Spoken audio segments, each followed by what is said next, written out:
முடியாது அப்படி சொல்லி பிலேயோமை அழைத்தான். இந்த பிலேயோம் வந்தபோது சபிப்பதற்கு பதிலாக அவர்களை ஆசீர்வதிக்க வச்சிட்டான்.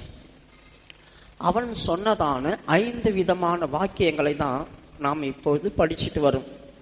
1, இஸ்ரவேல் உடைய தன்மை, இஸ்ரவேல் யார், எப்படிப்பட்டவர்கள், அப்படி அவர்களுடைய தன்மையை குறித்து அவன் முதலாவது சொன்னான். 2வது, இஸ்ரவேலுடைய தேவன் யார், அவர் எப்படிப்பட்டவர், அந்த வாக்கியத்தை சொன்னான்.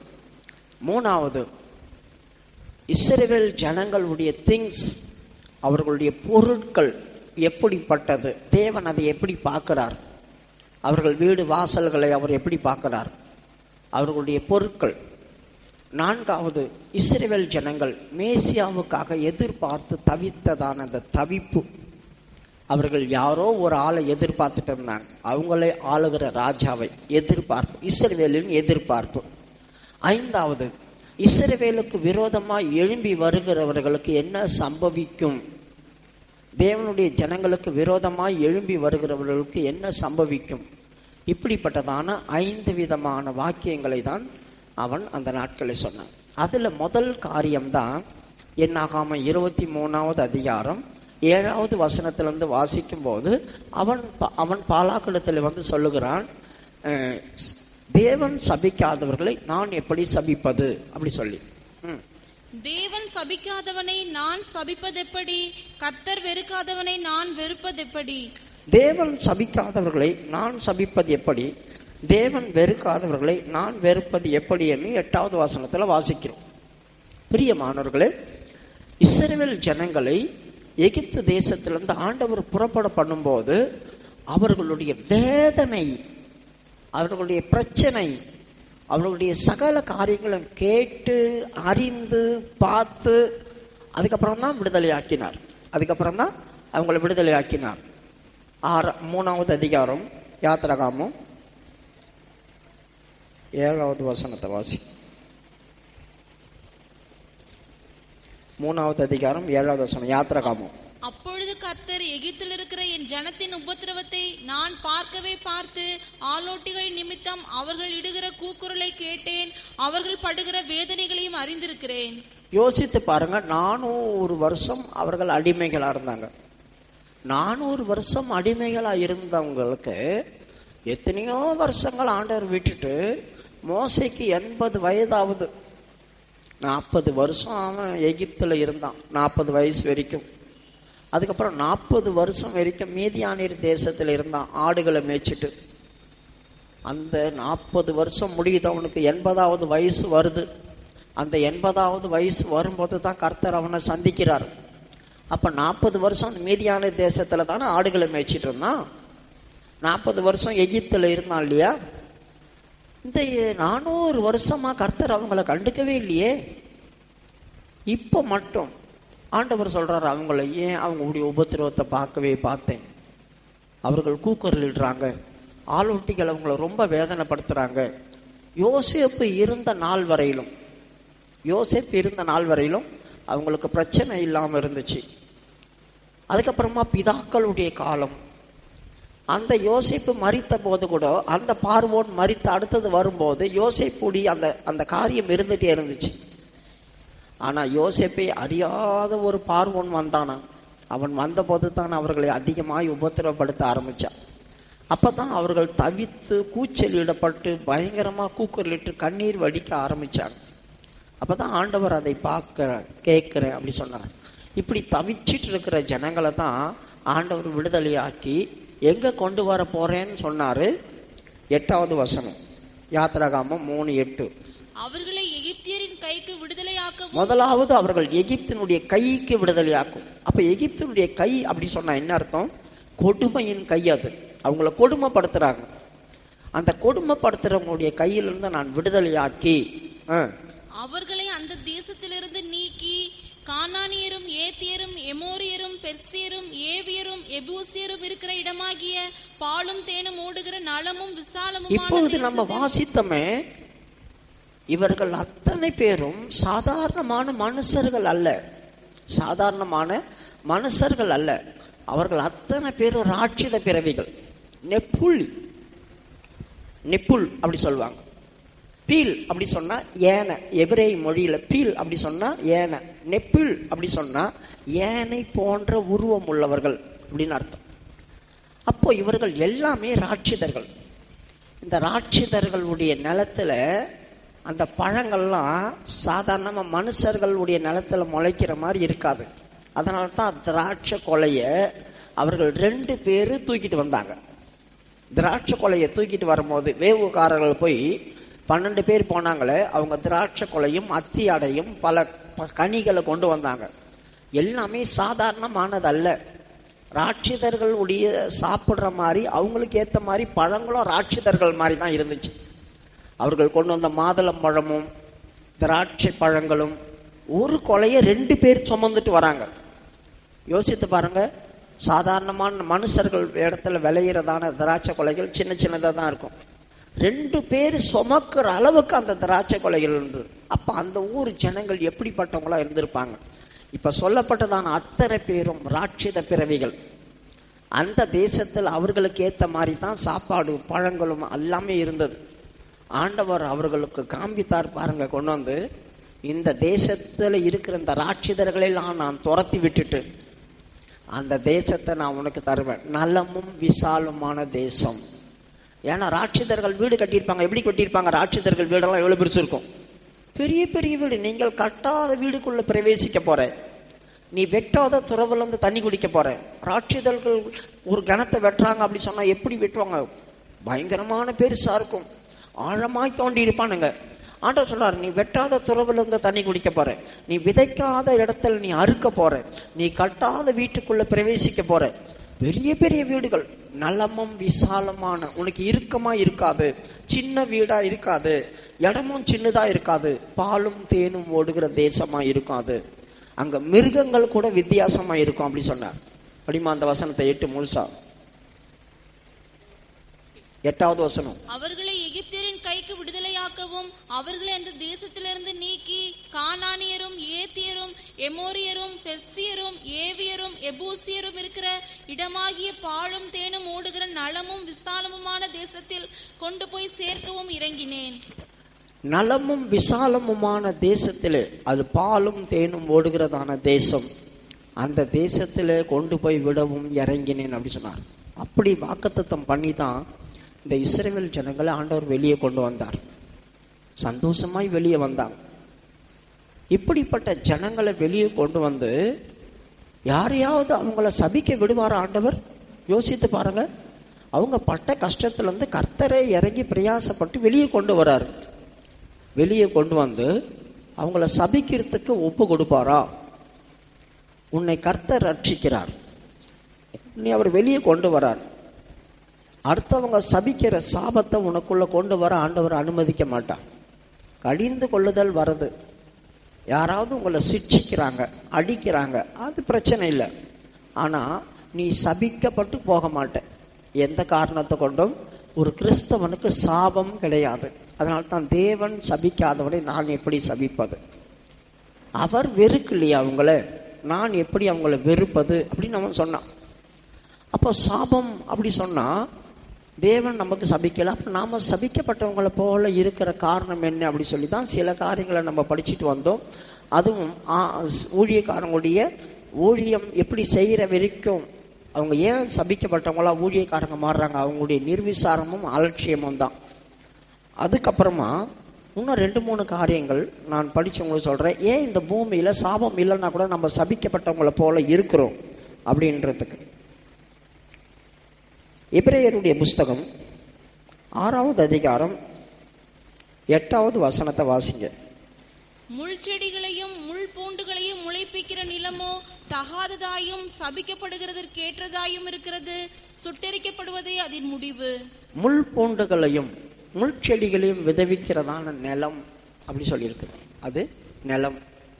இந்த நிலமானது தகாதவைகளும் சபிக்கப்பட்டதும். அப்போ இது சாபமா இருக்குதே தவிர இதை யாரும் சபிக்கலை. ஏன் சாபமா போச்சு, எதற்காக சாபமா போச்சு அப்படி சொன்னா 7வது வசனத்துல வாசிக்கும் போது, அடிக்கடி தன்மேல் மழை பெய்யப்படும் போது நல்ல நிலமானது நல்லதை கொடுக்கும், முள் பூண்டுகளையும் முள் செடிகளையுமே விளைய பண்ணுது. அப்போ இந்த முள் பூண்டுகளும் முள் செடியும் விளையிறதுக்கு கூட இந்த மழை தான் காரணம். அடிக்கடிக்கு பெய்கிற மழை. ஆனால் இந்த மழை பெய்யும் போது என்ன எண்ணத்தில் அது பெய்யுதுன்னா, முள் செடிகளும் முள் பூண்டுகளும் விளையக்கூடாது, நல்ல விதைகள் விளையணுன்னு தான் இந்த மழையும் பனியும் வருது. ஆனால் இதை வாங்கிக்கிட்டு இது என்ன செய்யுது? தகாதவைகளை கொடுக்குது. நம்முடைய ஜீவியத்தில் கர்த்தருடைய ஆசீர்வாதம் இந்த 8வது வசனத்தில் நமக்கு என்ன? ஆசீர்வதிக்கப்படுறதுக்கு தான் கர்த்தர் நம்மளை நேசிக்கிறார். ஆனால் நாம தான் அது சபிக்கப்பட்டவங்களா மாறி போறோம். 7வது வசனம், எப்படியெனில் தன்மேல் அடிக்கடி பெய்கிற மழையை குடித்து தன்னிடத்தில் பயிரிடுகிறவர்களுக்கு ஏற்ற பயிரை முளைப்பிக்கும் நிலமானது தேவனால் ஆசீர்வாதம் பெறும். நல்ல கவனிங்க, நான் எடுக்கிறதான ஒவ்வொரு வசனத்திலையும் ஆசீர்வாதமும் வரும், சாபமும் வரும். நான் உங்களுக்கு போன வாரத்திலையும் சொன்னேன், அதுக்கு முந்தான வாரத்திலையும் சொன்னேன். நான் சொன்ன வசனத்திலெல்லாம் ஆசீர்வாதமும் சாபமும், ஆசீர்வாதமும் சாபமும் ரெண்டுமே இன்குள்ளாடை தான் வருது. அப்ப இதுலேயும் தேவனால் ஆசீர்வதிக்கப்படுறதும் 2வது சபிக்கப்பட்ட இடத்துக்குள்ள போறதும் பத்தி போட்டிருக்குது. அப்போ அடிக்கடி தன்மேல் பெய்யப்படுகிறதான இந்த மழை அல்லது பனி, இது என்ன? தேவனுடைய வார்த்தைகள் தான். நமக்கு அடிக்கடி கர்த்தர் வார்த்தைகளை பேசுகிறார். அடிக்கடி நாம் நடக்க வேண்டிய ஜீவியத்துடைய கட்டளைகளை கொடுக்கிறார். அவருடைய கர்த்தருடைய வார்த்தைகள் நமக்கு வருது. வாக்குத்தத்தங்களை தரார். நிறைய காரியங்களை நமக்கு சொல்லிக்கிட்டே இருக்கிறார். அப்போ தேவன் எதிர்பார்க்கிறதான காரியம் என்ன தெரியுமா? உனக்கு கொடுக்கப்படுறதான வார்த்தைக்கு தக்கவண்ணமாய் உன் ஜீவியத்தை நீ கட்டி எழுப்பு. கொடுக்கப்படுறதான வார்த்தைக்கு தக்கவண்ணமாய் உன் ஜீவியத்தை மாத்திக்கொள். அதுக்கு தான் உனக்கு அடிக்கடி பேஞ்சிட்டு இருக்க அந்த மழை. ஆனா நான் எவ்வளவு தான் கர்த்தருடைய வார்த்தைகளை கேட்டாலும், எவ்வளவு தான் கர்த்தருடைய கிரியைகளை நான் அனுபவிச்சாலும், என் ஜீவியத்தில் முள் பூண்டுகள் தான் வளையுது. என் சுபாவத்தில் மாற்றம் இல்லை. என் சுபாவத்தில் மாற்றம் இல்லை. என் சுபாவத்தில் மாற்றம் இல்லாமல் நான் உலகத்தார் செய்யறத பார்க்கலும் கேவலமான காரியங்களை செய்கிறேன். பொய்யும் புரட்டுமான காரியங்கள் என் ஜீவியத்தில் இருக்கு. பொய்யும் புரட்டுமான காரியங்கள் என் ஜீவியத்தில் இருக்குது. நான் மற்றவர்களை ஏமாத்துறேன், மற்றவர்களுக்கு துரோகம் பண்றேன். பல காரியங்கள் ஜீவியத்தில் வருது. இப்படிப்பட்டதான கிரியைகள் என் ஜீவியத்தில் இருக்கும்போது இது என்னவா மாறிடுச்சு? முள் பூண்டுகளை கொடுக்கிறதான நிலமாய் தகாதவைகளா போகுது. இப்ப ஆண்டவர் சொல்றார், இது சுட்டெரிப்பது தான் இதோடைய முடிவு. அப்ப இதுக்கு என்னதான் கிடைக்கும்? பரலோகத்தின் அனுபவம் இல்லாம வேதனை உண்டாக்கக்கூடியதான இடமா மாறுது. அப்போ இது நரகத்துக்கு போயிடுச்சா? இல்லை, சபிக்கப்பட்ட ஒரு இடம் தாங்க நரகம் போல. சுட்டெரிப்பது தான் இது முடிவு அப்படி சொன்னா, இதுவே சபிக்கப்பட்ட ஒரு இடத்துக்குள்ள போகுது. அப்போ எந்த விதமான ஆசீர்வாதமும் இதுக்குள்ள இருக்காது. எந்த விதமான ஆசீர்வாதமும் இதற்குள்ள இருக்காது. எந்த விதமான ஆசீர்வாதமும் இல்லாத ஒரு நிலம் அது தகாதவைகளா இருக்கு. தகாதவைகள்னா யாருக்கும் பிரயோஜனப்படாதா இருக்கும். ஒருத்தருக்கும் பிரயோஜனம் இருக்காது, உலகத்துக்கும் பிரயோஜனம் இருக்காது, வீட்டுக்கும் பிரயோஜனம் இருக்காது, தனக்கு தானே கூட பிரயோஜனம் இருக்காது. ஏன்னா தன் ஜீவியத்தை அழித்து கொள்றதுக்கு தன்னுடைய வாயே போதும். சில பேருடைய வாய் தன்னுடைய ஜீவியத்தை அழித்து கொள்ளத்தக்கதாக இருக்கும். எத்தனை பேரை நம்ம பார்க்குறோம், அவர்கள் பேசுறதான கிரிகைகள், நடக்கிறதான காரியங்கள்லாம் அவங்களுக்கே அது டேஞ்சராக மாறும். வெளியால் கூட அது இல்லை. வேற ஒரு ஆள் வந்து உன்னை கெடுக்க வேண்டிய அவசியமே இல்லை. உன்னை கெடுக்கிறதுக்கு நீயே போதும். உனக்கு சத்துரு நீதான். உனக்கு சத்துரு நீயா மாறிடுவ. அப்ப நம்மளுக்கு சத்துரு நாமளா மாறிடுறதுனால தகாதவைகளா போயிடுது. ஆண்டவர் சொல்றாரு, இது சரிப்பட்டு வராது. ஏன்னா நான் எவ்வளவோ காரியங்களை இவங்களுக்கு நான் சொல்றேன். அடிக்கடிக்கு இவர்கள் மேல் மழையை அனுப்புறேன். ஆனா நல்லதை கொடுக்கிறவர்களோ தேவனால் ஆசீர்வதிக்கப்படும். அதற்கு வேதனை இருக்காது. அது இந்த பூமியில எவ்வளவு வறுமையிலும் ஒண்ணுமே இல்லாத இருந்தா கூட சந்தோஷத்துல இருக்கும். புல்லாவது முளைக்கும். புல்லுல முள்ளு கிடையாது, புல்லாவது முளைக்கும். அதை பார்க்கும் போது யாராவது வந்து அங்கே வந்து உட்காருவாங்க. வெறியும் புல் தரையா இருந்துச்சு வச்சுங்க, நீங்க சாப்பிடுறது கூட அதுல இருந்து எதுவும் கிடைக்கலன்னா கூட பரவாயில்ல. வெறியும் புல் தரையா இருந்துச்சுன்னா யாராவது அங்கே வந்து உட்கார ஆசைப்படுவாங்க. யாருக்குமே பிரயோஜனம் இல்லாம வெறியும் முள் பூண்டுகளா உட்காந்து அந்த நிலத்து பக்கம் வரமாட்டாங்க. காலில் குத்தும், உட்கார முடியாது. அந்த மாதிரி ஒரு இடத்துக்குள்ள போகக்கூடாது. கர்த்தருடைய வசனங்கள் நம்முடைய ஜீவியத்தில் கேட்டு கேட்டு கேட்டு கூட ஒரு காரியமும் வளராம நம்ம இருந்துடக்கூடாது. அவர்கள் தான் சபிக்கப்பட்டவங்க. நீங்க நல்லா யோசிங்க, எவ்வளோ வசனங்களை நீங்க கேட்குறீங்க, எத்தனையோ காரியங்கள் கேட்கறது பெருசல்ல, நல்லா இருக்குது அப்படி சொல்றது பெருசல்ல. உன் ஜீவியத்தில் எந்த அளவுக்கு உன்னை மாத்தி இருக்க, இந்த வசனம் உன்னை என்ன உணர்த்துச்சு, நீ உன்னை மாத்தினியா, இப்படி இருக்கிறியே, நீ எந்த மாதிரி நிலவரத்தில் உன்னை மாத்திக்கிட்ட அப்படின்ற இடத்துக்குள்ள வரணும். அதுதான். அப்பன்னா ஆட்டோமேட்டிக்கா இந்த முள் பயங்கரமான தகாதவைகளாக இருக்கிறது கூட அந்த முள்ளுகள் அகற்றப்பட்டு, முள்ளுகள் என்ன செய்யும், அகற்றப்பட்டு நல்ல விதைகளை விதைக்கக்கூடியதான நிலைமை மாறிடும். கண்டிப்பா மாறும். எத்தனையோ இடங்கள்ல பயங்கரமான முள் செடிகளாக இருக்கிற இடத்த கூட சிலர் வாங்கி அந்த இடத்த பண்படுத்தி நல்ல நிலைமை மாத்துறாங்க. அப்ப கர்த்தரும் அதை செய்ய மாட்டாரா? நிச்சயமா செய்வார். நமக்குள்ள எவ்வளவு தான் முள்ளுகள் அதுவும் இதுவும் இருந்தா கூட கர்த்தர் நிச்சயமா மாத்துவார். நம்மளை வாங்கி அந்த முள்ளுகள் எல்லாம் எடுத்து போட்டு கண்டிப்பா நம்மளையும் நல்ல விதைகளா விதைக்கிற நிலைமை மாத்துவார். தெய்வத்தால முடியும். ஒப்பு கொடுத்தா அந்த சித்தி மரத்தை ஆண்டவர் செய்ய சொன்னாரு. அந்த சித்தி மரம் எப்படி தெரியுமா இருக்கும்? முள்ளுகள் நிறைஞ்ச மரம் அது. அதைத்தான் என்ன தெரியுமா செய்தார்? அந்த பலிபீடத்தையும் அந்த உடன்படிக்கை பெட்டியும் செய்யறதுக்கு சித்தி மரத்தை தான் ஆண்டவர் தெரிந்தெடுத்தார். அது கருப்பு மரம், பள்ளத்தாக்குல இருக்கிற மரம், அதுகிட்ட யாரும் போக முடியாது. பெரிய முள்ளுகள் அதில் இருக்கும். முதலாவது அதை எடுத்து என்ன பண்ணுவாங்க, ஈரம் அதாவது முள்ளுகளை தரிப்பாங்க. முள்ளுகளை தரிச்சிட்டு தண்ணியில போட்டு ஊற வைப்பாங்க. அது பட்டையை உரிப்பாங்க, ரொம்ப கடினமா இருக்கும். அந்த பட்டையை உரிப்பாங்க. அதுக்கப்புறமா அதை இழைப்பாங்க, தேவைப்படுற அளவுக்கு வெட்டி எடுப்பாங்க. அதுக்கப்புறமா தான் அது நம்மளுக்கு செய்ய வேண்டியதான பெட்டியோ இல்லை உடன்படிக்கை பெட்டியோ இல்லை மேசையோ இல்லைன்னா அந்த பலிப்பீடமோ இதெல்லாமே இந்த சித்தி மரத்துல தான் செய்தாங்க. அந்த மரத்தினுடைய தன்மையை பார்த்தா ஆச்சரியமா இருக்கும். எதுக்காக இந்த மரத்தை ஆண்டவர் செலக்ட் பண்ணார்? நாமளும் அந்த மரத்தை போல தான் இருக்கிறோம்.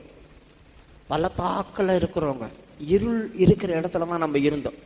அதனால தான் கொலோசியர் 1:13 இருளின் அதிகாரத்திலிருந்து உங்களை விடுதலையாக்கி அன்பின் குமாரனுடைய ராஜ்யத்துக்குள்ள உட்படுத்தினவர் அப்படி சொல்றாங்க.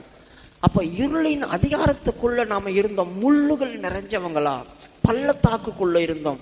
ஆகாதவைகளா, தகாதவைகளா நம்ம இருந்தோம். சபிக்கப்பட்டவர்களா இருந்தோம். மகா பரிசுத்தம் உள்ள இடத்துக்குள்ள உன்னை கொண்டு வந்தார் ஆண்டவர். கொலோசியர் 1:13.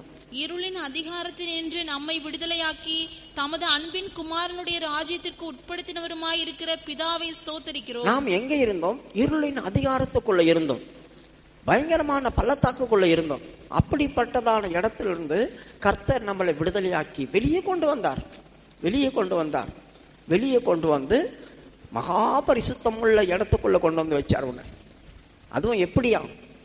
ஒரு பகுதி வெங்கலத்தை போட்டார், ஒரு பகுதி வெங்கலத்தை போட்டார். எதுக்காக இந்த வெங்கலம்? பிரியமானவர்களே, எப்பொழுதும் அந்த நெருப்பு எரிஞ்சுக்கிட்டே இருக்கணும். நெருப்பு எரிஞ்சுக்கிட்டே இருக்கிறதுனால உள்ள இருக்கிறதான அந்த சித்தி மரம் வெந்து போகக்கூடாது. உள்ள இருக்கிறதான அந்த சித்தி மரம் வெந்து போகக்கூடாது. அதனால வெங்கலத்தை போட்டு மூடினார். அதுதான் தேவனுடைய மகா பரிசுத்தம் உள்ள கிருபை. இந்த மகா பரிசுத்தம் உள்ள கிருபை இந்த பூமியில எவ்வளவு அக்கிரமங்கள் அநியாயங்கள் நடந்தாலும் பாதுகாப்புக்குள்ள நீ கிருபைக்குள்ள இருந்தா உன்னை எதுவுமே தொடாது. உனக்குள்ள அது தாக்குதல் நடக்காது. எவ்வளவு நெருப்பு எரிஞ்சாலும் அந்த மரத்துக்குள்ள போகாது. அந்த மரம் வெந்து போகாது. அந்த மரம் சூடு ஏறாது. 24 மணி நேரமும் பலிபீடம் எரிஞ்சுக்கிட்டே இருக்கும். ஆனா உள்ள இருக்கிற மரம் சேதப்படாம இருந்துச்சு. அப்ப உன்னை கொண்டு வந்த ஆண்டவன் என்ன பண்றார்? சேதமே படாத அளவுக்கு உன்னை வெங்கலத்தினால கிருபையினால மூடுறார். அடுத்தது பொண்ணுனால மூடுறார். இந்த மேசையும் உடன்படிக்கை பெட்டியும் பொன் தகட்டினால மூடப்படுது. அப்போ ஆண்டவர் உன்னை பிரகாரத்திலிருந்து பரிசுத்த ஸ்தலத்துக்குள்ளும் மகா பரிசுத்த ஸ்தலத்துக்குள்ளும் கொண்டு போகிறார். அப்ப பரிசுத்த ஸ்தலம் அப்படி சொல்றது மற்றவர்கள் உன்னிடத்திலிருந்து புசிக்கத்தக்கதான மேஜையா நீ மாறுவேன். ஏன்னா இது அப்பம் அடுக்கி வைக்கிற மேஜை. அப்போ உன் மேலதான் அப்பம் அடுக்கி வைக்கப்படும். இந்த அப்பம் யாருடைய அப்பம்? தேவ சமூகத்து அப்பம் அப்படி சொல்லி இருக்குது. அப்ப தேவ சமூகத்து அப்பம்னா கர்த்தரிடத்திலிருந்து பெற்று இது ஆசாரியர்கள் புசிப்பாங்க, பரிசுத்தமானவங்க புசிப்பாங்க. அப்போ இந்த கர்த்தருடைய வார்த்தையை சுமக்கிற மேஜையா நீ மாறுற. சாதாரணமான பாதாளத்துக்குள்ள பயங்கரமான பள்ளத்தாக்குக்குள்ள இருந்த சித்தி மரம் இப்ப எங்க வந்திருக்குது? பரிசுத்த ஸ்தலத்துக்குள்ள வந்திருக்குது. விசுவாசத்தினால தேவனுடைய வார்த்தையை வாங்குது. விசுவாசத்தினால தான் கர்த்தருடைய வார்த்தையை நீ பெற முடியும். விசுவாசம் இல்லாமல் கர்த்தருடைய வார்த்தையை நம்ம வாங்க முடியாது. விசுவாசித்தேன் ஆகையால் பேசுகிறேன் என்று பவுல் சொல்லுகிறார். அப்ப விசுவாசித்தா தான் கர்த்தருடைய வார்த்தையை பேச முடியும். விசுவாசம் உள்ளவங்களுக்கு தான் கர்த்தருடைய வார்த்தை இருக்கு. அப்ப விசுவாசித்தேன், கர்த்தருடைய வார்த்தையை நான் பேசுகிறேன். அப்ப கர்த்தருடைய வார்த்தையை சுமக்கிற மேஜையா மாறும் உன் விசுவாசத்தினால. கர்த்தர் உனக்கு வார்த்தைகளை தருகிறார். அந்த அப்பங்களாய் மாறுகிற, அந்த அப்பங்களா மாறுற. உன் நிமித்தம் அநேகர் புசித்து பலன் அடைகிறார்கள், உயிர் உண்டாகுது, ஜீவன் அடைகிறார்கள். அவர்கள் கர்த்தரோடு சேர்க்கக்கூடியதான பலனும் அவங்களுக்கு கிடைக்குது. அடுத்தது, இந்த இடத்துல வந்து மகா பரிசுத்த ஸ்தலத்துக்குள்ள போற. இந்த மகா பரிசுத்த ஸ்தலத்துக்குள்ள போகும்போதும் பொன் தகட்டினால் மூடப்படுற. விசுவாசத்தினால தான் தேவனை காண முடியும். கர்த்தர் வரும் நாளில் விசுவாசத்தை காண்பார் உண்டோ? அப்ப விசுவாசம் இருந்தால் தான் கர்த்தருடைய வருகையிலே நம்ம போக முடியும். அன்பு ஒரு பகுதி, விசுவாசம் இன்னொரு பகுதி. அப்ப இந்த விசுவாசம் மகா பரிசுத்தம் உள்ள விசுவாசமா உனக்கு மாறும். அதனால தான் மகா பரிசுத்தம் உள்ள ஸ்தலத்துக்குள்ள நீ போக முடியும். அப்போ உன் விசுவாசம் விசுவாசமா இராம மகா பரிசுத்தம் உள்ள விசுவாசமா மாறி உன்னை உறுதிப்படுத்திக்கொள். அப்ப உறுதி எதுக்கு படுத்தணும் அப்படி சொன்னா, அங்க செக்கினா மகிமை இறங்கும். கர்த்தருடைய செக்கினா மகிமை இறங்கும். அந்த செக்கினா மகிமையில நீ தாக்கு பிடிக்கணும். கர்த்தர் சீனாய் மலை மேல வந்து இறங்குறார். கர்த்தர் சீனாய் மலை மேல வந்து இறங்கும் போது அங்க இருக்கிற ஜனங்களால அந்த மகிமையை தாக்கு பிடிக்க முடியாம அவர்கள் காலூன்றி நிற்கும் போதே அவர்கள் கண்கள் உள்ளே அழுகி போகும், அவர்கள் நாவு அழுகி போகும், அவர்கள் சரீரம் எல்லாம் அழுகி போகும். படிங்க அந்த வசனத்தை எடுத்து.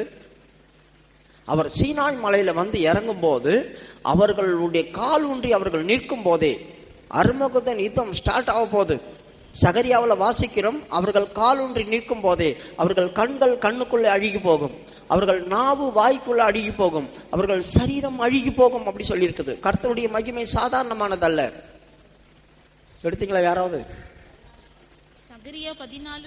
சகரியா 14:12. எருசலேமுக்கு விரோதமாக யுத்தம் பண்ணின எல்லா ஜனங்களையும் கர்த்தர் வாதிக்கும். இந்த யுத்தம் அர்மகுதோன் யுத்தம்.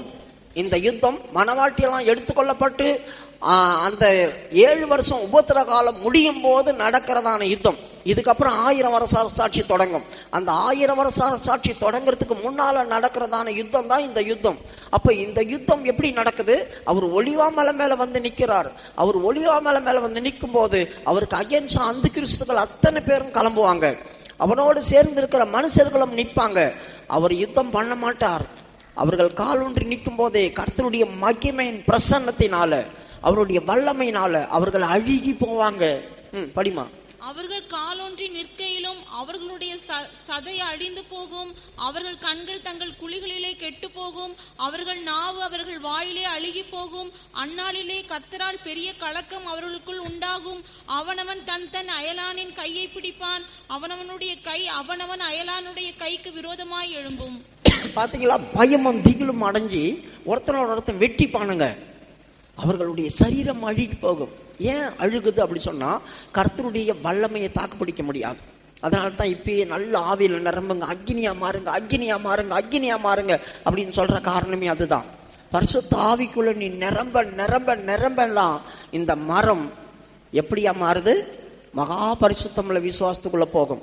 அப்ப அந்த செக்கினா மகிமை உன்மேல் படும்போது, விசுவாசம் மகா பரிசுத்தமுள்ள விசுவாசமா இருந்தா மட்டும்தான் உள்ள இருக்கிற செத்தி மரம் காக்கப்படும்.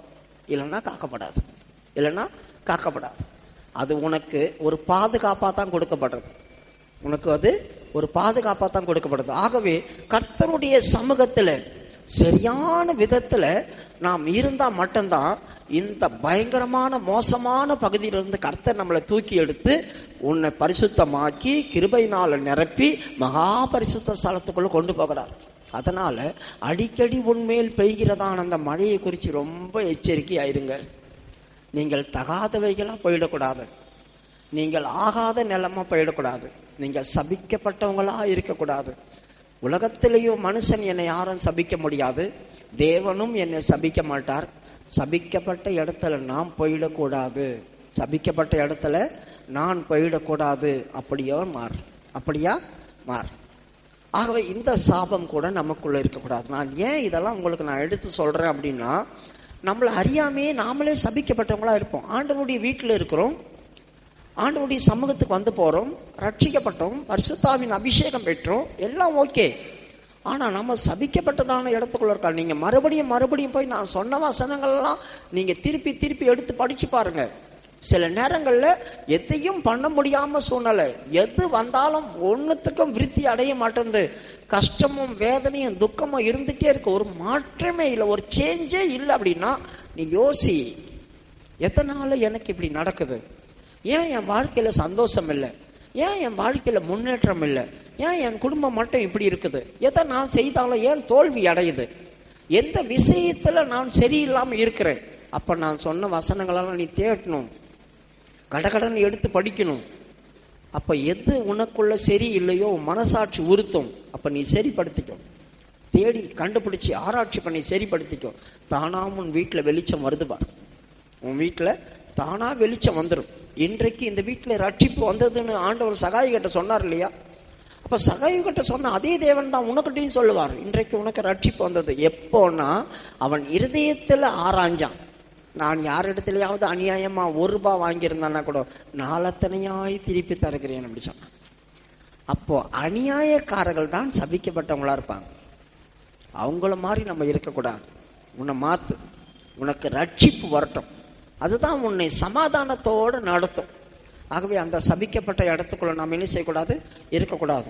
அடுத்தது கொரிந்தியருடைய புஸ்தகம் 16வது அதிகாரம் 22வது வசனத்தை வாசிங்க. 1 கொரிந்தியர். ஒருவன் கர்த்தராகிய இயேசு கிறிஸ்துவனிடத்தில் அன்பு கூறாமல் போனால் அவன் சபிக்கப்பட்டவனாய் இருக்க கடவன், கர்த்தர் வருகிறார். இந்த இடத்துல சொல்லும் போது ஒருவன் இயேசு கிறிஸ்துவின் மேல் அன்பு கூறாமல் போனால் அவன் சபிக்கப்பட்டவனா இருப்பான், கர்த்தர் வருகிறார் அப்படி சொல்றான். அது என்ன அன்பு கூறாமல் போனால்?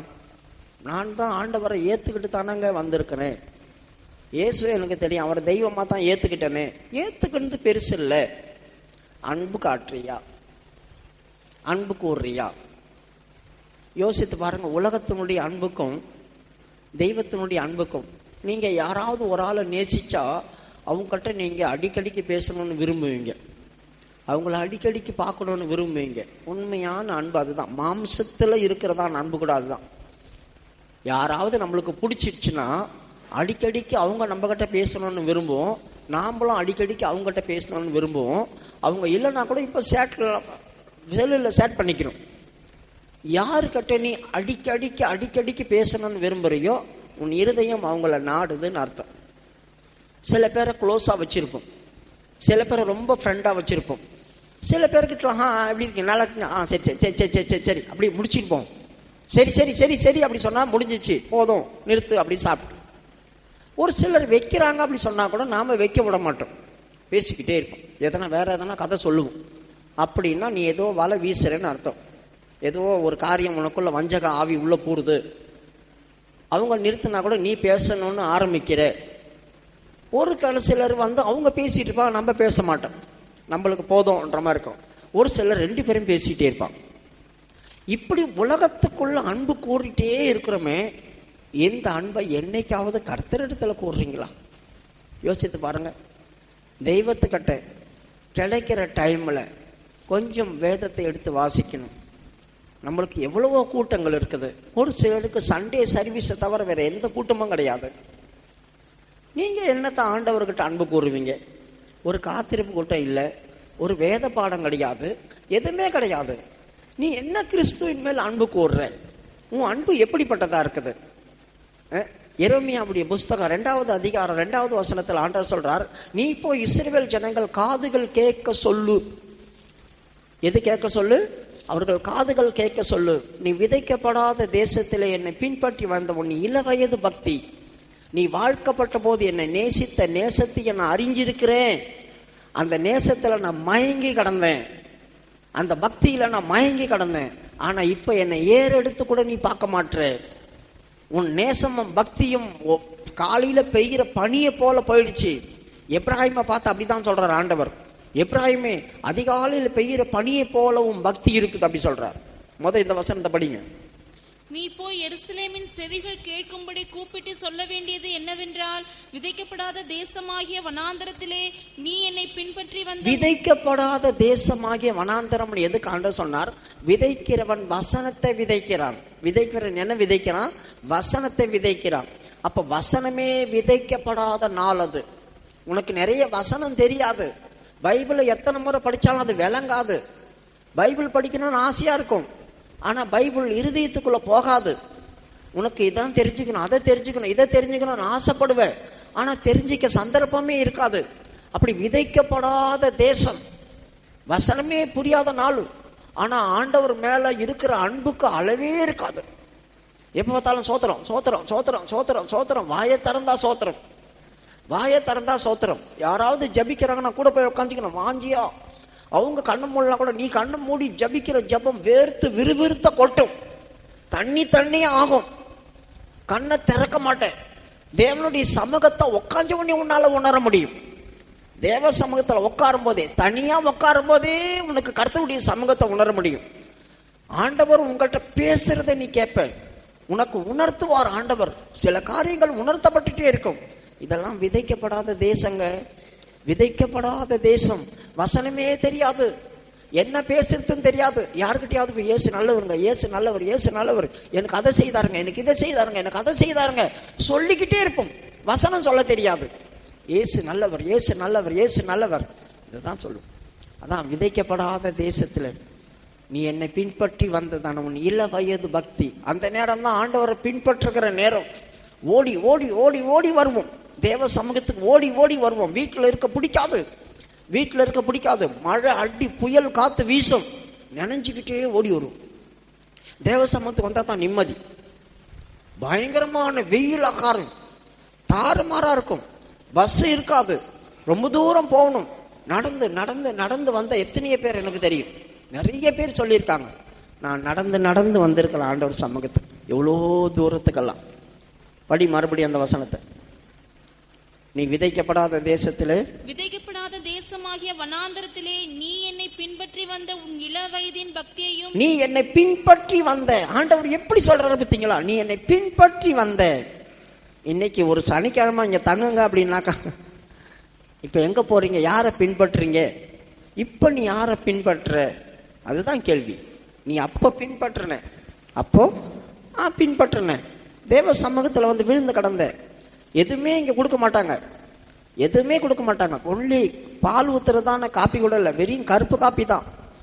அந்த டைம்ல எல்லாம் ஒன்றும் கிடைக்காது, வெறும் கஞ்சி தான். சண்டே சர்வீஸோட வெறும் கஞ்சி தான், ஊருக்காக கூட இருக்காது, உப்பு கூட சில இடத்துல இருக்காது. அதை கூட வாங்கி அமிர்தம் மாதிரி குடிச்சிட்டு சந்தோஷம் அல்லேலூயா சோத்திரம், அல்லேலூயா சோத்திரம், அல்லேலூயா சோத்திரம் அப்படி சொல்லலாம். இப்போ கொஞ்சம் சாம்பார் ஊற்றலைன்னா சாப்பாடத்துக்கு வீசி எரிஞ்சிட்டு போகிறோம். கொஞ்சம் சாம்பார் ஊற்றலை அப்படி சொன்ன உடனேயும் சாப்பாடை வீசி எரிஞ்சிட்டு போகிறோம். நீ என்னத்தை பின்பற்றுற? ஆண்டர் வீட்டில் சாப்பாடு, ஆண்டர் வீட்டில் என்னத்தை சாப்பிட்றது, நான் வீட்டில் கறியும் சோறும் இருக்குது, நாங்கள் போய் சாப்பிட்டுக்கிறேன் அப்படி சொல்லிட்டு போகிறாங்க. இல்லைன்னா ஐயோ ஆண்டர் வீட்டில் சாப்பிடணும், கஞ்சியாக இருந்தாலும் பரவாயில்ல, அதுதான் சரீரத்துக்கு பலன், அதுதான் ஆசீர்வாதம் அப்படி சொல்கிறான். அதாங்க இளம் வயது பின்பற்றி வந்த பக்தி. நீ இளம் வயதில் பின்பற்றி வந்த பக்தி. அப்புறமா வாழ்க்கப்பட்ட போது, வாழ்க்கப்பட்ட போது அப்படி சொன்ன என்ன அர்த்தம்?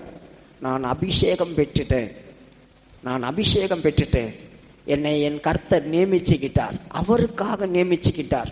நான் ஞானஸ்தானம் பெற்றுட்டேன், நான் அபிஷேகம் பெற்றுட்டேன். இப்போ கர்த்தருடைய வார்த்தை எனக்கு நிறைய இருக்கு, கர்த்தருடைய வார்த்தை எனக்கு நிறைய இருக்கு. அப்போ நான் நேசித்த அந்த நேசம் இருக்கு பார்த்தீங்களா, வந்தன்னா நான் போடுற சத்தம் காட்டுக்கழுதியோட சத்தம் பயங்கரமா இருக்கும். அப்படி ஆவில நிரம்பு. நான் இருக்கிற இடத்துல யாரும் உட்கார முடியாது. ஏன்னா அந்த மாதிரி துள்ளி துள்ளி துள்ளி துள்ளி இருக்கிறவங்க மேலெல்லாம் போய் விழுந்து அவங்கெல்லாம் ஒதுங்கி உட்காந்துருவாங்க நம்ம ஆவியில் நிரம்பும் போது. அதுதாங்க விதைக்கப்பட்டதான் நேசம். வாழ்க்கப்பட்ட போது நேசத்தை நினைத்து இருக்கிறேன் அப்படி சொல்றாங்க இல்லையா, அந்த நேசமே அதுதான். ஆகவே அந்த நேசத்துக்குள்ள நாம் காணப்படணும், அந்த நேசத்துக்குள்ள நாம காணப்படணும். அந்த நேசம்தான் வித்தியாசமான நேசம். ஆனால் ஆண்டவர் சொல்றார், அதை நான் நினைத்திருக்கிறேன், அதை நான் நினைத்திருக்கிறேன். அது எப்படிப்பட்டதான நேசமாக இருக்கும்? அப்போ ஓசியாவில் வாசிக்கிறோம், காலையில் வருகிறதான பனியை போல இருக்கும் உன்னுடைய பக்தி அப்படி சொல்றார். எப்ராஹிமை பார்த்து காலையில் பெய்கிற பனியை போல இருக்குது, மறைஞ்சு போகுது. சும்மா வசனம் கேட்கும் போது ஒரு எழுப்புதல், அவ்வளோதான். அதுக்கப்புறமா அது அப்படியே முடிஞ்சு போகுது, அது அப்படியே முடிஞ்சு போகுது. எடுத்தீங்களா? ஓசியா 6:4. ஓசியா 6:4. எப்ராயிமே உனக்கு என்ன செய்வேன், யூதாவே உனக்கு என்ன செய்வேன்? உங்கள் பக்தி காலையில் காணும் மேகத்தை போலவும் விடியற் காலையில் தோன்றும் பனியை போலவும் ஒழிந்து போகிறது. பாத்தீங்களா? ஒழிஞ்சு போகுது, பக்தி ஒழிஞ்சு போகுது. பக்தினா இருக்கணும். கர்த்தர் சொல்றார், உன் பக்தியை நான் நினைத்து இருக்கிறேன் அப்படி சொல்றாரு இல்லையா? அப்ப பக்தின்றது சும்மா இல்ல, பக்தின்றது ஒழிஞ்சு போகக்கூடாது. அப்ப நீ கிறிஸ்துவை எப்படி நேசிக்கிற யோசித்து பாருங்க. ஒரு சிலருக்கு சண்டே சர்வீஸே இல்லை. சண்டே சர்வீஸ் எப்பனா ஒரு வாட்டி, மாசத்துக்கு ஒரு முறை, 3 மாசத்துக்கு ஒரு முறை, 4 மாசத்துக்கு ஒரு முறை, அப்படிதான் சண்டே சர்வீஸ். கொஞ்சம் லேட்டாச்சுன்னாக்கா பஸ் கிடைக்கல, அது கிடைக்கல, இது கிடைக்கல, வீட்லயே உட்காந்து துணிகரம். நீ தேவன் உன்னை ஆசீர்வதிக்கணும் அப்படின்னா என்ன வேலையா இருந்தாலும் ஞாயிற்றுக்கிழமை தேவ சமூகத்தில் நீ இருக்கணும். அப்பதான் நான் கல்யாணத்துக்கு போவேன், அப்பதான் நான் சடங்குக்கு போவேன். நீ தேவனுடைய முகத்துல காரி துப்பிட்டு போற, அதை மறந்துடாத. தேவனுடைய முகத்துல காரி துப்பிட்டு போற. உன்னை பரிசுத்தம் பண்ணின ரத்தத்தை அசுத்தம் என்று எண்ணுற. எபிரேயருடைய புஸ்தகம் 10வது அதிகாரம் 28வது வசனத்தை முத வாசிங்க. மோசேயினுடைய பிரமாணத்தை 25. சபை கூடி வருதலை சிலர் விட்டு விடுகிறது போல நாமும் விட்டு விடாமல். நல்லா கவனிங்க, சபை கூடுதலை சிலர் விட்டு விடுகிறது போல. அப்ப யார் விட்டுடுவா? தேவகுமாரன் மேல் அன்பில்லாதவங்க தான் விடுவாங்க. எனக்கு வேலை இருக்குது, நான் நைட் டியூட்டி முடிச்சுட்டு வந்திருக்கேன், எனக்கு தூக்கம் வருது, நான் அதை பண்ணிட்டு வந்திருக்கேன், நான் இதை பண்ணிட்டு வந்திருக்கேன், நான் அதை அப்படி போயிட்டேன், நான் இப்படி போயிட்டேன், எங்கள் வீட்டில் ஆள் வந்துட்டாங்க, எனக்கு அண்ணன் வந்துட்டான், தம்பி வந்துட்டான், அக்கா வந்துட்டான், மாமா வந்துட்டான், மச்சான் வந்துட்டான், அப்படி சொல்றாங்க. பார்த்தீங்களா? இவங்க அத்தனை பேரும் தேவன் மேல் அன்பு கூறாத ஜனங்கள். தேவன் மேல் அன்பு கூறாத ஜனங்கள். நான் ரட்சிக்கப்பட்ட அப்புறமா எனக்கு கருத்து தெரிஞ்சு ஒரு நாள் கூட சண்டே சர்வீஸை மிஸ் பண்ணதா என் நினைவுல கூட இல்லை. நான் என்னைக்கு ரட்சிக்கப்பட்டேனோ, ஆண்டவர் என்னைக்கு எனக்கு கரம் பிடிச்சாரோ அந்த நாள் முதல் கொண்டு ஒரு நாள் கூட நான் சண்டே சர்வீஸை விட்டுட்டேன். எனக்கு உடம்பு முடியாமல் படுத்துட்டு இருந்தேன். உடம்பு முடியாமல் ஒரு முறை படுத்துட்டு இருந்தேன் ஆஸ்பத்திரியிலேருந்து வந்து. அந்த டைம் தான் 2 வாரம் என் வாழ்க்கையில் சண்டே சர்வீஸ் இல்லாத நாள். ஒரு நாள் கூட நான் சண்டே சர்வீஸ் விட மாட்டேன், என்னதான் ஆனாலும். ஆகவே கர்த்தருடைய சமூகத்தில் நாம் விட்டு விடுகிறதான காரியத்தை பாருங்க எப்படி ஒழிந்து போகுது, எப்படி ஒழிந்து போகுது. நமக்கு ஒரு ஆள் வந்துட்டாங்க அப்படி சொன்ன உடனே எல்லாத்தையும் விட்டுட்டு ஆண்டவர் விட்டுட்டு வந்துடுறோமே. சபை கூடுதலை சிலர் விட்டு விடுகிறது போல நீங்களும் விட்டு விடாதபடி உங்களுக்கு அடிக்கடிக்கு புத்தி சொல்லுங்க, புத்தி சொல்லுங்க, புத்தி சொல்லுங்க. படி. சபை கூடி வருதலை சிலர் விட்டு விடுகிறது போல நாமும் விட்டு விடாமல் ஒருவருக்கொருவர் புத்தி சொல்ல கடவோம். நாளானது சமீபித்து வருகிறதை எவ்வளவாய் பார்க்கிறீர்களோ அவ்வளவாய் புத்தி சொல்ல வேண்டும். எந்த நாள் சமீபித்து வருது? என்ன நாள் சமீபித்து வருது? உன்னை நியாயம் தீர்க்கிற நாள் சமீபித்து வருது, இல்லைன்னா கர்த்தருடைய நாள் எடுத்துக்கொள்ளப்படுறது சமீபித்து வருது. நாம் எடுத்துக்கொள்ளப்படுறது கர்த்தருடைய வருகை நாள் சமீபித்து வருது. 2 காரியம் சமீபித்து வருது. 1, என்னை எடுத்துக்கொள்ளப்படுறதுக்காக கர்த்தர் வருகிறார், அந்த நாள் சமீபித்து வருது. 2வது, அதில் நான் மிஸ் ஆயிட்டேன்னா என்னை நியாயம் தீர்க்கிற நாள் சமீபித்து வருது. இதை சொல்லிட்டு மோசேவுடைய பிரமாணத்தை கொண்டு வரான். பவுல் தானே பேசிட்டு இருக்கிறான். மோசேவுடைய பிரமாணமானது 2 சாட்சியினாலே சாகுறார்களே. எதுக்காக 2 சாட்சியினாலே சாகுறார்களே? கீழப்படி. மோசேயினுடைய பிரமாணத்தை தள்ளுகிறவன் இரக்கம் பெறாமல் 2-3 சாட்சிகளின் வாக்கினாலே சாகிறானே. கர்த்தர் சொல்றத காரியம் என்ன? மோசேவுடைய பிரமாணத்தை தள்ளி விடுகிறவனே இரக்கமே பெற முடியாதான், இரக்கம் கிடைக்காதான் அவங்களுக்கு. இரக்கமே இல்லாமல் 2 சாட்சியினால சாவுறாங்களே. அப்ப மோசேவுடைய பிரமாணம் சொல்றது என்ன? எதுக்கு அவங்களுக்கு இரக்கம் கிடைக்கல? அந்த நாட்கள்ல தேவனை ஆராதிக்கிறதுக்காக ஒரு எக்காலம் ஊதுவாங்க. அந்த ஆராதனைக்கு எல்லாரும் வரணும். அப்ப தேவனை ஆராதிக்கிறதான அழைக்கப்படும் போது வரல அப்படி சொன்னாக்கா அவங்கள யாரு வரலன்னு பார்ப்பாங்க. இவங்க வரல அப்படின்னா 2 பேர் சாட்சி சொல்ற ஆள் இருந்தாங்க, 2 பேர் சாட்சி சொல்லக்கூடிய ஆள் இருந்துட்டாங்க அப்படி சொன்னா அவங்களுக்கு இரக்கம் கிடைக்காது. மோசே ஒரு 80 பேரையோ 70 பேரையோ வச்சிருப்பான். அவங்க போய் என்ன செய்யணும்? அவங்க வீட்டை அடிச்சு உடைச்சி நாசம் பண்ணி கொலை செய்து போட்டணும். தேவனுடைய சமூகத்துக்கு வராம பாளையத்துக்குள்ள நீ எதுக்கு இருக்க? தேவனுடைய சமூகத்துக்கு வராம நீ ஏன் பாளையத்துக்குள்ள இருக்கிற? நீ உயிரோட இருக்கக்கூடாதுன்னு கொண்டுடுவாங்க. இதுதான் இரக்கம் பெறாமல் சாகுறானே. மறுபடியும் படி. மோசேயினுடைய பிரமாணத்தை தள்ளுகிறவன் இரக்கம் பெறாமல் 2-3 சாட்சிகளின் வாக்கினாலே சாகிறானே. பாத்தீங்களா? 2-3 பேர் வாக்குனால. ஆமாங்க, வரலங்க, இவங்க வரல, இவங்க வீட்டுல இருந்துட்டாங்க, இவங்க சண்டே சர்வீஸ்க்கு வரல, இவங்க தேவனை ஆராதிக்க வரல அப்படி சொன்னா 2 பேர் சொன்னா போதும் சாட்சி. உடனடியா பலவான்களை அனுப்புவான் மோசே. போய் கொண்டு போட்டு வா. குழந்தைகளை, பிள்ளைங்களை, பெரியவங்களை கூட பார்க்க மாட்டாங்க. எல்லாரும் ஆட்சி காலி பண்ணிட்டு வந்துருவாங்க. சாகுறானே, எல்லாம் செத்துருவாங்க. ஒருத்தன் வரலன்னா குடும்பத்தோட செத்து போயிடுவாங்க. யோசித்து பாருங்க, மோசேவுடைய பிரமாணம் போல இங்க இருந்துச்சுன்னா என்ன ஆயிருக்கும்? சாகுறானே. கீழே தேவனுடைய குமாரனை காலின் கீழ் மிதித்து. நல்லா கவனிங்க, அதை சொல்லிட்டு தான் இப்போ இதை சொல்றான் அவன் பவுல். தேவனுடைய குமாரனை நீ காலின் கீழ் மிதிக்கிற. சண்டே சர்வீஸ் வரலன்னா, நீ தேவனை ஆராதிக்க துதிக்க வரலன்னா, நீ முதலாவது என்ன செய்யற? உன்னைக்காக வந்து பாடுபட்ட தேவனை, உனக்காக ஆண்டவர் ரத்தம் சிந்தின தேவனை, உனக்காக ஜீவனை கொடுத்த தேவனை நீ பரலோகத்திலிருந்து இழுத்து போட்டு அவரை ஏறி மிதிக்கிற. அவர் மேல ஏறி மிதிக்கிற. உன் தேவனை உன் காலின் கீழ் போட்டு மிதித்து தன்னை பரிசுத்தம் செய்த உடன்படிக்கையின் ரத்தத்தை அசுத்தம் என்று எண்ணி உன்னை பரிசுத்தமாக்கினார் ஆண்டவர். அவருடைய சொந்த ரத்தத்தினால உன்னை பரிசுத்தமாக்கினார். அதை அசுத்தம் என்று எண்ணி, அதை அசுத்தம் என்று எண்ணி கிருபையாய் உனக்கு கொடுத்த பரிசுத்த ஆவியை நிந்திக்கிறாய். கிருபையாய் உனக்கு கொடுத்த பரிசுத்த ஆவியை நிந்திக்கிற இவர்களுக்கு எவ்வளவு கொடிதான் ஆக்கினி வரும் என்று பாருங்கள் அப்படி சொல்றான். அப்போ இவங்க எப்படிப்பட்டவங்களா மாறுறாங்க? கொடிதான் ஆக்கினிக்கு பாத்திரவான்களா மாறுறாங்க. இவங்களே சபிக்கப்பட்ட இடத்துக்குள்ள வந்துக்கிறாங்க. இவங்களை யாரும் சபிக்க வேண்டிய அவசியம் இல்லை. இவங்களை தேவனும் சபிக்க மாட்டார். இந்த இடத்துல அவங்க மேல சாபம் வந்ததாவே சொல்லப்படலை. ஆனா இவர்கள் தானா சபிக்கப்பட்டு போறாங்க. தேவனிடத்தில் அன்பு கோராதவங்க தேவனை காலின் கீழ் போட்டு மிதிப்பாங்க. இயேசுவிடத்தில் அன்பு கோராதவங்க தேவனை காலின் கீழ் போட்டு மிதிப்பாங்க. அவங்களுக்கு எந்த ஒரு கவலையும் இருக்காது, எந்த ஒரு பயமும் இருக்காது, எந்த பக்தியும் இருக்காது. எதுவோ நாங்கள் ரட்சிக்கப்பட்டோம், நாங்கள் கிறிஸ்தவம், பிரமாணத்தின்படி ஞாயிற்றுக்கிழமை போயிட்டு வரணுங்க, அவ்வளோதான். வேற அதெல்லாம் ஒன்று ஞாயிற்றுக்கிழமை போனால் போதும். அப்படியெல்லாம் எல்லா கூட்டத்துக்கும் போகணுன்னு அவசியம் கிடையாது. எல்லா கூட்டத்துக்கும் போகணுன்னு அவசியம் கிடையாது. ஞாயிற்றுக்கிழமை போனால் போதும், கர்த்தர் அதை அங்கீகரிப்பார், போதும் அப்படி சொல்கிறாங்களே. முதல் தேவன் அங்கீகரிக்காத, தேவன் மேல் அன்பு கூறாத. அதனால தான் அவன் அப்படி சொல்லிட்டு கர்த்தர் வருகிறார் அப்படி சொல்கிறான். படிங்க கொரிந்தியர் 1:16 அதிகாரம் 22வது வசனம்.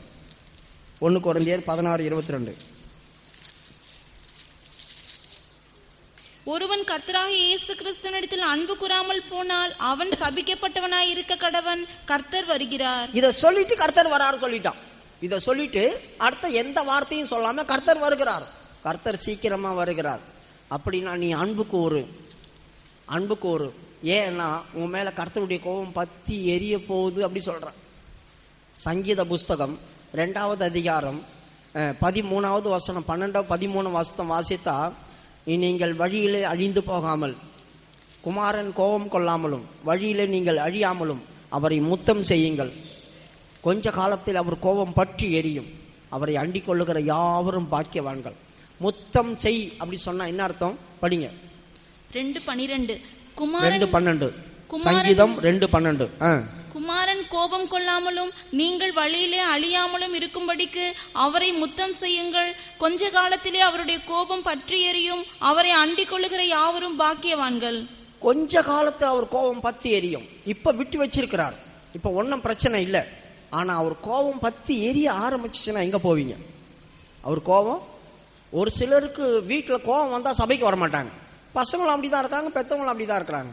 வீட்டில் சண்டை வந்து கோபம் வந்துருச்சுனாக்கா நான் சபைக்கு வரல. உன் மேல இன்னும் கோபம் பத்தி எரியும் ஆண்டவருக்கு. அப்ப ஆண்டவருடைய கோபம் உன் மேல பத்தி எரியுமே, உனக்கு ஆண்டவர் எப்படி உதவி செய்வார்? வீட்டில் என்ன நடந்தாலும் அதெல்லாம் இழுத்து போட்டுட்டு நான் தேவ சமூகத்துக்கு போனாதான் எனக்கு நிம்மதி, நான் அங்கேயாவது போறேன் அப்படி சொல்லிட்டு வரணும்.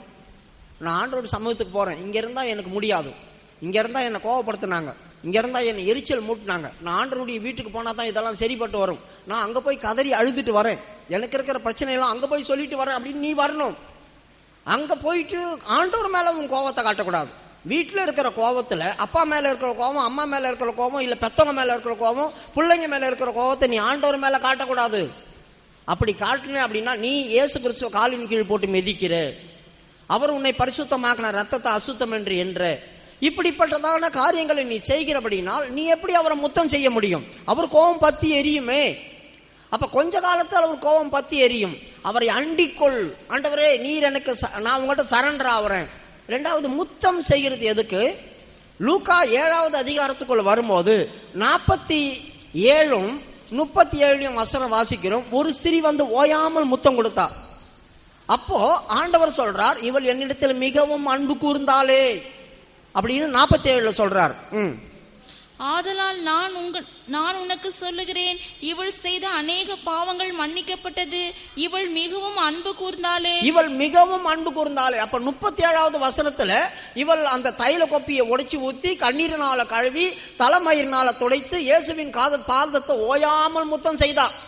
அப்ப 46வது வசனத்துல இவள் அதிகமாய் முத்தம் செய்தாள், ஓயாமல் முத்தம் செய்தாள்னு இயேசுவே சொல்றார்.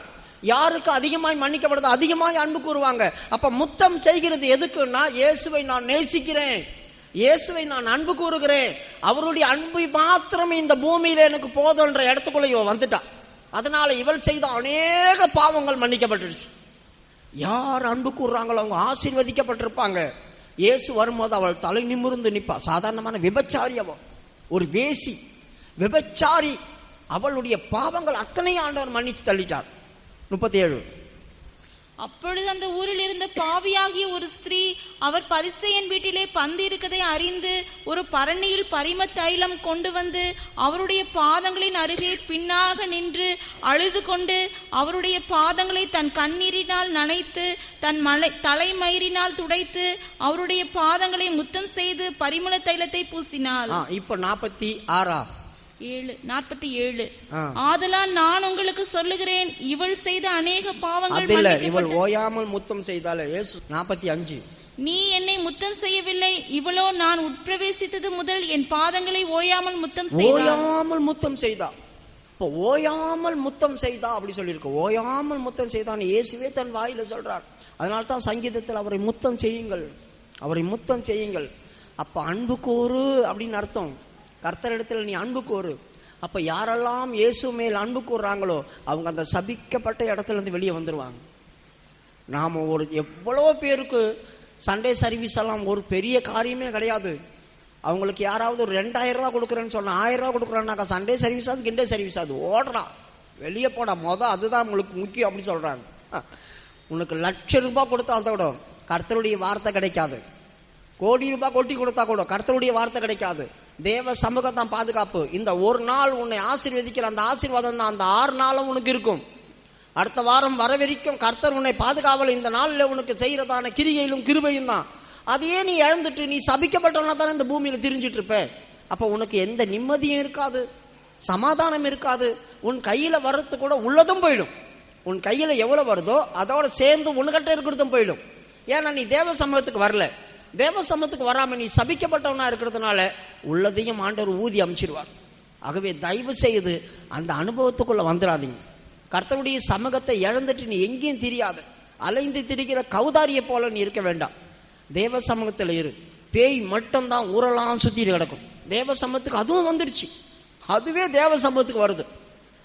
யோபுடைய புஸ்தகம் 1வது அதிகாரம் 8வது வசனம் 7வது வசனம். சாத்தான் கூட தேவ சமூகத்துக்கு வரான். தேவபுத்திரன் கூடுற நேரத்துலலாம் அவன் வந்து லீவ் போட மாட்டான். அவனுக்கு எந்த வேலை இருந்தாலும் உலகமெல்லாம் சுத்தி வேலை அவனுக்கு. ஆனா கரெக்டா சண்டே சர்வீஸ்க்கு வந்து அட்டன் பண்ணிடுவான். சண்டே சர்வீஸ்க்கு வந்து கரெக்டா அட்டன் பண்றான்.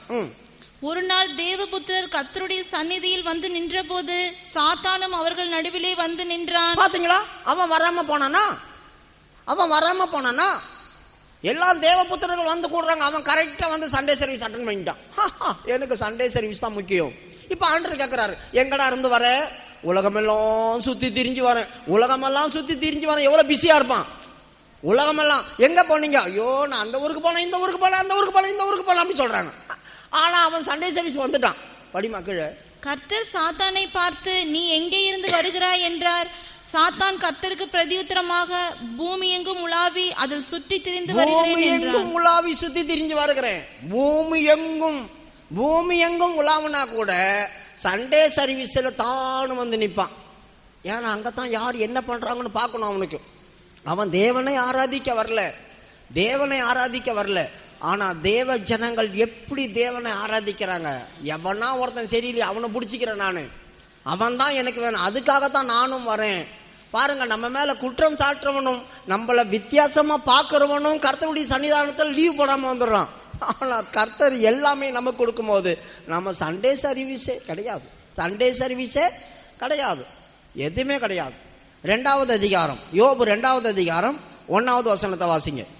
பின்னொரு நாளிலே தேவபுத்திரர் கர்த்தருடைய சந்நிதியில் வந்து நிற்கிற போது சாத்தானும் அவர்கள் நடுவிலே கர்த்தருடைய சந்நிதியில் வந்து பின்னொரு நாள், அந்த நாள் இல்ல, ஏற்கனவே சொன்னது முடிஞ்சு போச்சு 1வது அதிகாரத்திலேயே. பின்னொரு நாள், அடுத்த வாரம் தேவபுத்திரர்கள் வந்து கூடுறாங்க.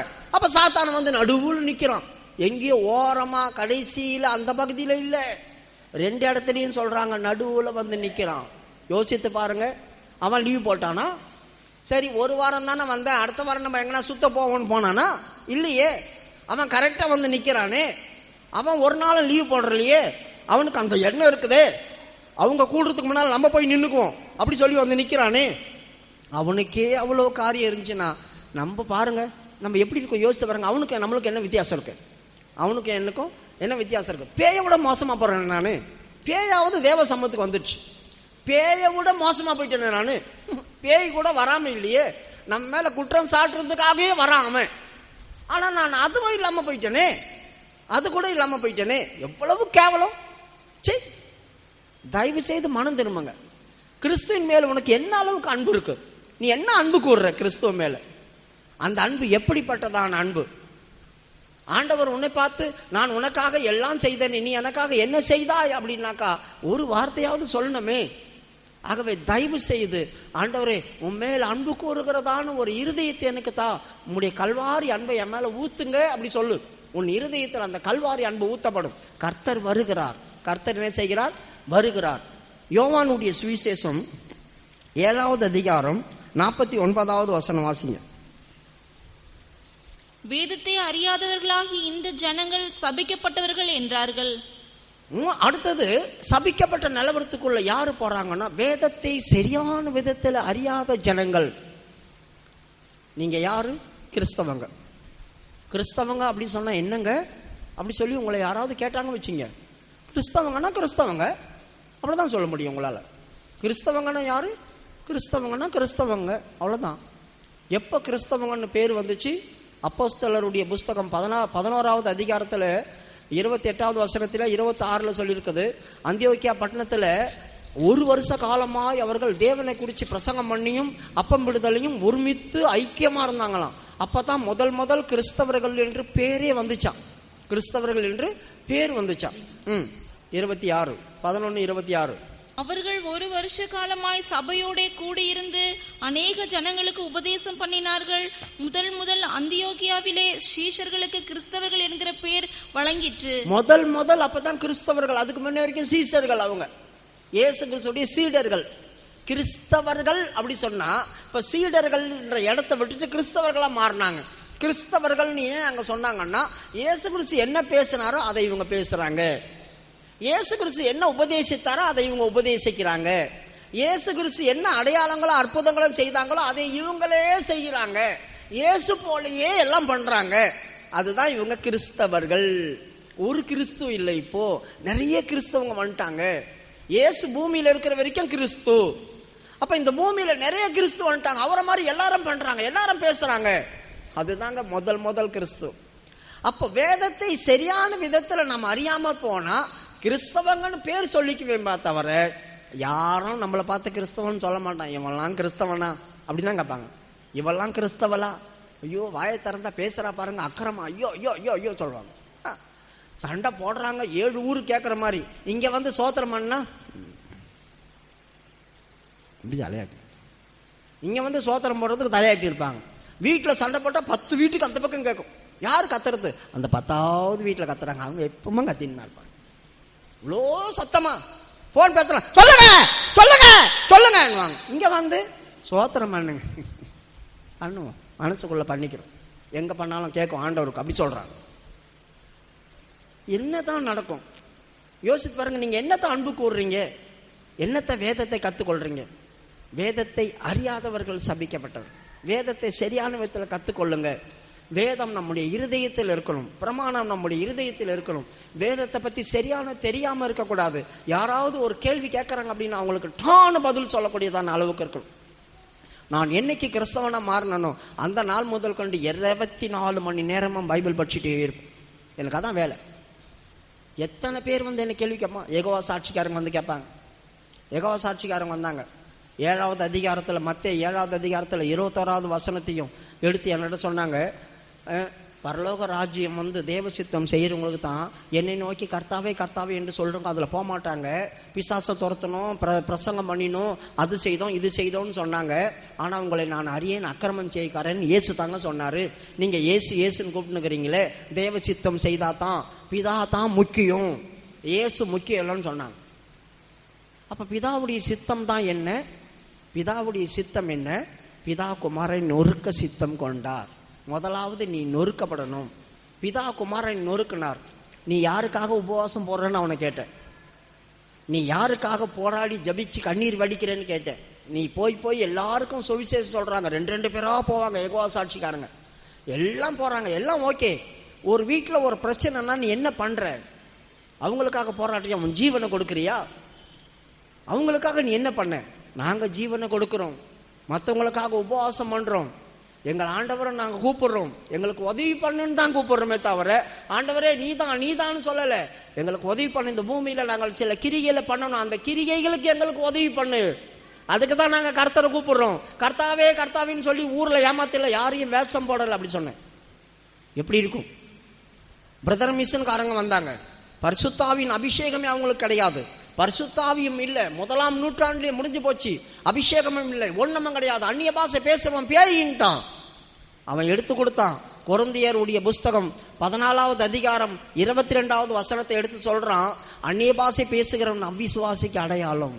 நீ அந்நிய பாஷை பேசுற அவ்விசுவாசி அப்படி சொன்னான். வேதத்தை அறியாதிருந்தா நான் சபிக்கப்பட்டிருப்பேன். அந்த நாட்களில் வேதத்தை அறிந்ததுனால சில வார்த்தைகள் அவங்களுக்கு சொல்ல முடிஞ்சது.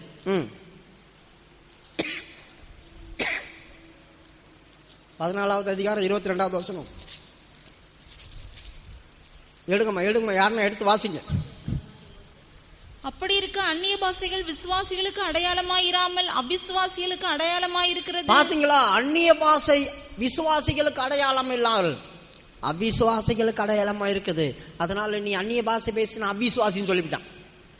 அந்நிய பாஷை பேசினா அவிசுவாசி. எப்படி இருந்திருக்கும் எனக்கு? முதல்ல இந்த வார்த்தை இருதயத்தில் கேட்கிறேன். அப்பதான் நான் பைபிளை கடகடன்னு திறந்து பார்க்குறேன். நான் பாக்கெட் பைபிள் வச்சிருப்பேன், இப்போ புதிய ஏற்பாடு. டக்குன்னு திறந்து பார்த்தேன். நான் அன்னைக்கு தான் அந்த வசனத்தில் கண்ணை திறக்குது எனக்கு. திறந்து பார்க்குறேன், உண்மைதானே, அந்நிய பாஷை பேசணும் அவிசுவாசி. அப்பன்னா அந்நிய பாஷை பேசணும் அவிசுவாசியா? விசுவாசி இல்லையா அவன்? தீர்க்க தரிசனம் சொல்றவன் தானே விசுவாசின்னு சொல்லியிருக்குது. என்ன பண்றது? ஆண்டவரே நான் என்ன பதில் சொல்லுவேன்? கர்த்தர் எனக்குள்ள இருக்கிறார், அபிஷேகம் பெற்றிருக்கிறேன், நான் ஆண்டவரால் தான் அபிஷேகம் பெற்றேன். இது எப்படி? அப்ப அங்க சொல்லப்பட்டிருக்குது. 2வது நான் நிதானமாக படித்தேன்.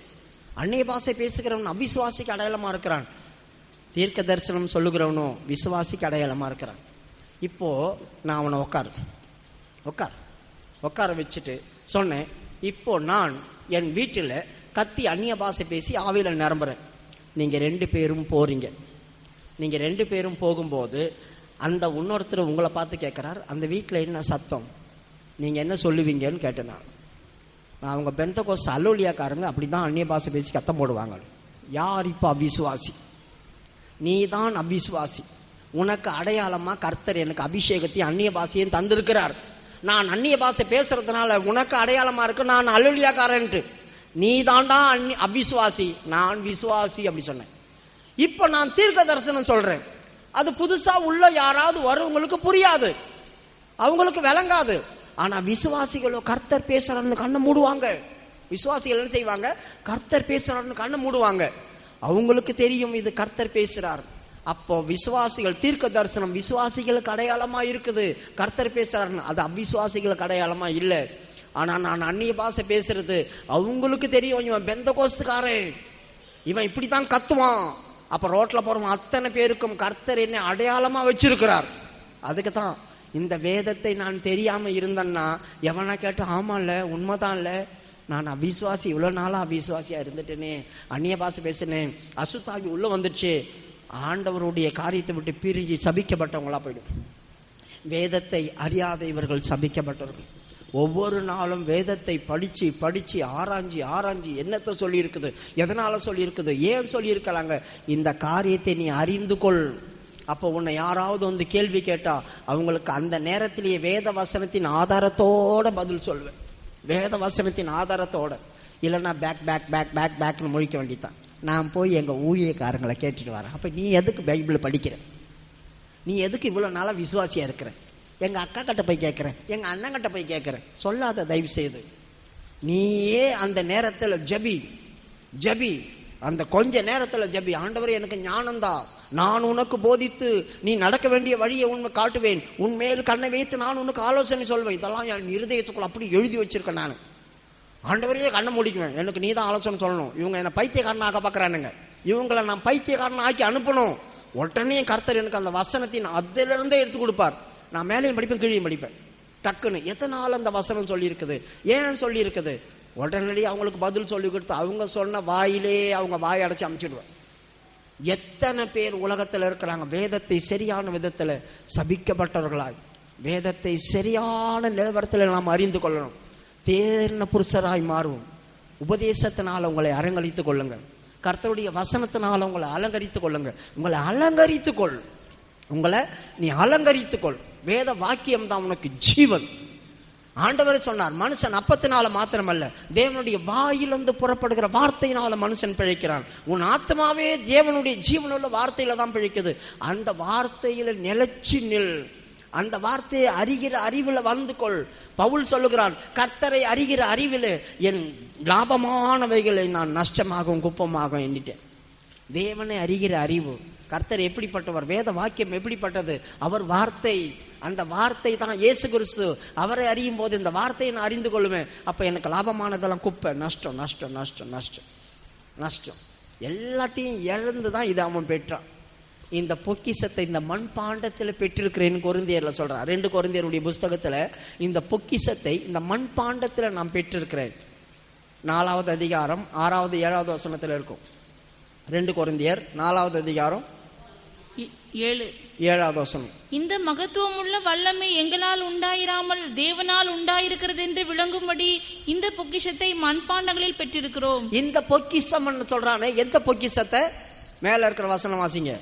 இருளில் இருந்து வெளிச்சத்தை பிரகாசிக்க சொன்ன தேவன் இயேசு கிறிஸ்துவின் முகத்தில் உள்ள தமது மகிமையின் அறிவாகிய ஒளி. மகிமையின் அறிவு, இந்த வேத வார்த்தைகள், இயேசு கிறிஸ்துவின் முகத்தில் இருக்கிற மகிமையின் அறிவு, இந்த வேத வாக்கியங்கள், அவருடைய முகத்திலிருந்து பிரகாசிக்கிற அந்த காரியத்தை இந்த மண் பாண்டத்தில் நான் வச்சிருக்கிறேன். நான் பைபிளை படிச்சு படிச்சு படிச்சு படிச்சு ஒவ்வொரு நாளும் சாப்பிடுறேன். அதை மறைச்சு வச்சிருக்கிறேன். யாரு கேட்டாலும் பதில் சொல்ல முடியும், யார் பேசினாலும் அவங்களுக்கு வேத வசனத்தின் ஆதாரத்தோட பதில் சொல்ல முடியும். அதுதான் இந்த பொக்கிஷம். இந்த பொக்கிஷத்தை இந்த மண் பாண்டத்துக்குள்ள நான் அடக்கி வச்சிருக்கிறேன் அப்படி சொல்றேன். பிரியமானவர்களே, சாதாரண மனதில் கர்த்தருடைய வசனங்கள், இந்த கர்த்தருடைய வசனங்கள் ரொம்ப தேர்ன புருஷனாய் உள்ள மாத்தும். தேர்ன புருஷனாய் அறிவுள்ளவங்களாய் மாத்தும். பவுல் சொல்றான், என்னை விட படித்தவங்களை பார்க்கலாம் நான் தேர்னவனா இருக்கிறேன். யார் அவங்கள விட நல்லா படிச்சவங்க? பேதுரு, யாக்கோபு, யோவான், இவங்கெல்லாம் இயேசு கூடியே அலைஞ்சு கிடந்தாங்க. ஆனா அதே பேதுரு சொல்றா, கல்லாதவர்களும் சரியான விதத்தில் அறியாதவர்களும் பவுல் பேசுறத புரட்டுறாங்க. அவன் நான் அறியாத காரியத்தெல்லாம் பேசலாம், அரிதான காரியத்தெல்லாம் பேசலாம். அதான் பவுல் சொல்றான், அவங்கெல்லாம் எல்லாத்தையும் அறிஞ்சவங்க, இயேசு கூடியே இருந்தவங்க. ஆனா அவங்களுக்கு கீழே இருக்கிற சின்ன அப்போஸ்தலன் நான், அவங்களோட மேலானதை யோசிக்கிறேன், மேலானதை சிந்திக்கிறேன், அவங்களுக்கு மேல நான் அறிஞ்சு கொண்டேன். எல்லாத்தையும் நஷ்டம் என்று கிறிஸ்துவின் முகத்தில் இருக்கிற அந்த பிரகாசத்தை வாங்கி இருதயத்துக்குள்ள வச்சுக்கிட்டேன். எப்பவும் பைபிளை படிச்சு தியானிச்சு இருதயத்துக்குள்ள சேர்த்து வை. உன் இருதயம் பொக்கிஷமா இருக்கும். நாம் ஒரு நாளும் சபிக்கப்பட்டவங்களா. அதனால தான் நான் எந்த இடத்துல போய் நின்னாலும் தைரியமா பேஸ் பண்ணுவேன். எந்த ஒரு காரியத்தை கொடுத்து இந்த பாயிண்ட் பேசுறா அப்படி சொன்னா எவரடி அன்னைக்கு நான் தயாரா இருப்பேன். வித்தியாசமா இருக்கும். ஒரு நாள் சாத்தூர்ல பாஸ்டர் துரை தீர்க்க இதுல இருந்தாரு, சிவகாசியில. அப்ப நான் எங்க இருந்த ஒரு டெத்துக்கு போயிருந்தேன். அப்போ பால்ராஜ் பாஸ்டர் ஒருத்தர் இருந்தார், அவரு தான் அங்க இருந்தார். அப்போ நான் போன உடனேயும் ஒரு சாவு. அவங்க ரொம்ப கர்த்தருக்காக ஜீவிச்சு போனவங்க, கர்த்தருக்காக ரொம்ப வைராக்கியமா ஜீவிச்சு இறந்துட்டாங்க. மருந்து மாத்திரை எடுக்காம இறந்துட்டாங்க. அவங்களுடைய மரணம் அதை அடக்கத்துக்கு போயிருந்தோம். இப்போ பாஸ்டர் துரையும் இன்னொரு ஆளும் அங்கே பால்ராஜ் எல்லாம் இருக்காங்க. அப்போ அவர் சொன்னார், புருஷத்து நீ இப்போ 2 வார்த்தை சொல்லு, அதுக்கு முன்னால் நாங்கள் வரோம் பின்னால் அப்படி சொன்னாங்க. ஒரு ஆள் அமிச்சாங்க. அதுக்கப்புறமா இல்லை புருஷத்து போட்டோம். அப்போ தான் பால்ராஜ் சொன்னான், அவன் எவ்ரிடி எப்பவும் தயாராக இருப்பான். அங்கே போய் உட்காந்து கர்த்தர் எனக்கு வார்த்தை தந்தார். அவர்களுடைய காரியத்தை வேதத்திலிருந்து சில காரியங்கள் எடுத்து சொன்னேன். அதுக்கப்புறமா ஒரு நாள் சாயந்தரம் நான் போகிறேன். அன்னைக்கு பைபிள் ஸ்டடி குரூஸ்ன்னு ஒரு பிரதர் இருக்கார் மதுரையில். அவரை கொண்டு போய் உட்கார வச்சுட்டாங்க. அவர் கூட்டம் எடுக்கிறார். அவர் கூட்டம் எடுத்துட்டார். ஆவில் நிறைவு முடியுது. அவர் தான் கூட்டம் எடுக்கணும். அவர் ரெடியாக தயார் பண்ணி வச்சுட்டார். நான் அப்போ தான் எதுக்கோ போனதாங்க. உடனே புருஷத்து நீ போய் எடு பைபிள் ஸ்டடி அப்படி சொன்னாங்க. என்ன அவர் உட்காந்துட்டார், நீ போய் எடு அப்படி சொன்னாங்க. அன்னைக்கு போய் எடுத்தேன். ஒரு வசனம் ஆண்டவர் தந்தார் எனக்கு. கழுகு தன் கூட்டை கலைத்து தன் குஞ்சுகள் மேல் அசைவாடி. அந்த வசனம் எடுத்தேன் நான். கழுகு ஏன் கூட்டை கலைக்குது, எதுக்கு குஞ்சுகள் மேல் அசைவாடுது, அது கூட்டை கலைக்கும் போது என்ன சம்பவிக்குது, ஏன் அது கூட்டை கலைக்குது அப்படி சொல்லி பிரசங்கம் பண்ணு. முடிச்சுட்டு வந்தோடனே சொன்னார், உனக்கு மட்டும் இங்கே போன மட்டும் நீ ரெடியாக எல்லாத்தையும் கட்ட கட்டன்னு பேசுகிறேன். அங்கேருந்த பிரதரே சொன்னான், குரூஸ் பிரதர், அண்ணே நான் என்னென்னமோ எடுத்து வச்சுருந்தேனே, நீங்கள் வந்து தூக்கிட்டீங்க அப்படி சொன்னேன். நம்ம வசனம் இருதயத்துக்குள்ள இருந்தா எந்த இடத்துல போய் நின்னாலும் பயம் நமக்கு வர. ஐயோ சொல்லிட்டாங்களே.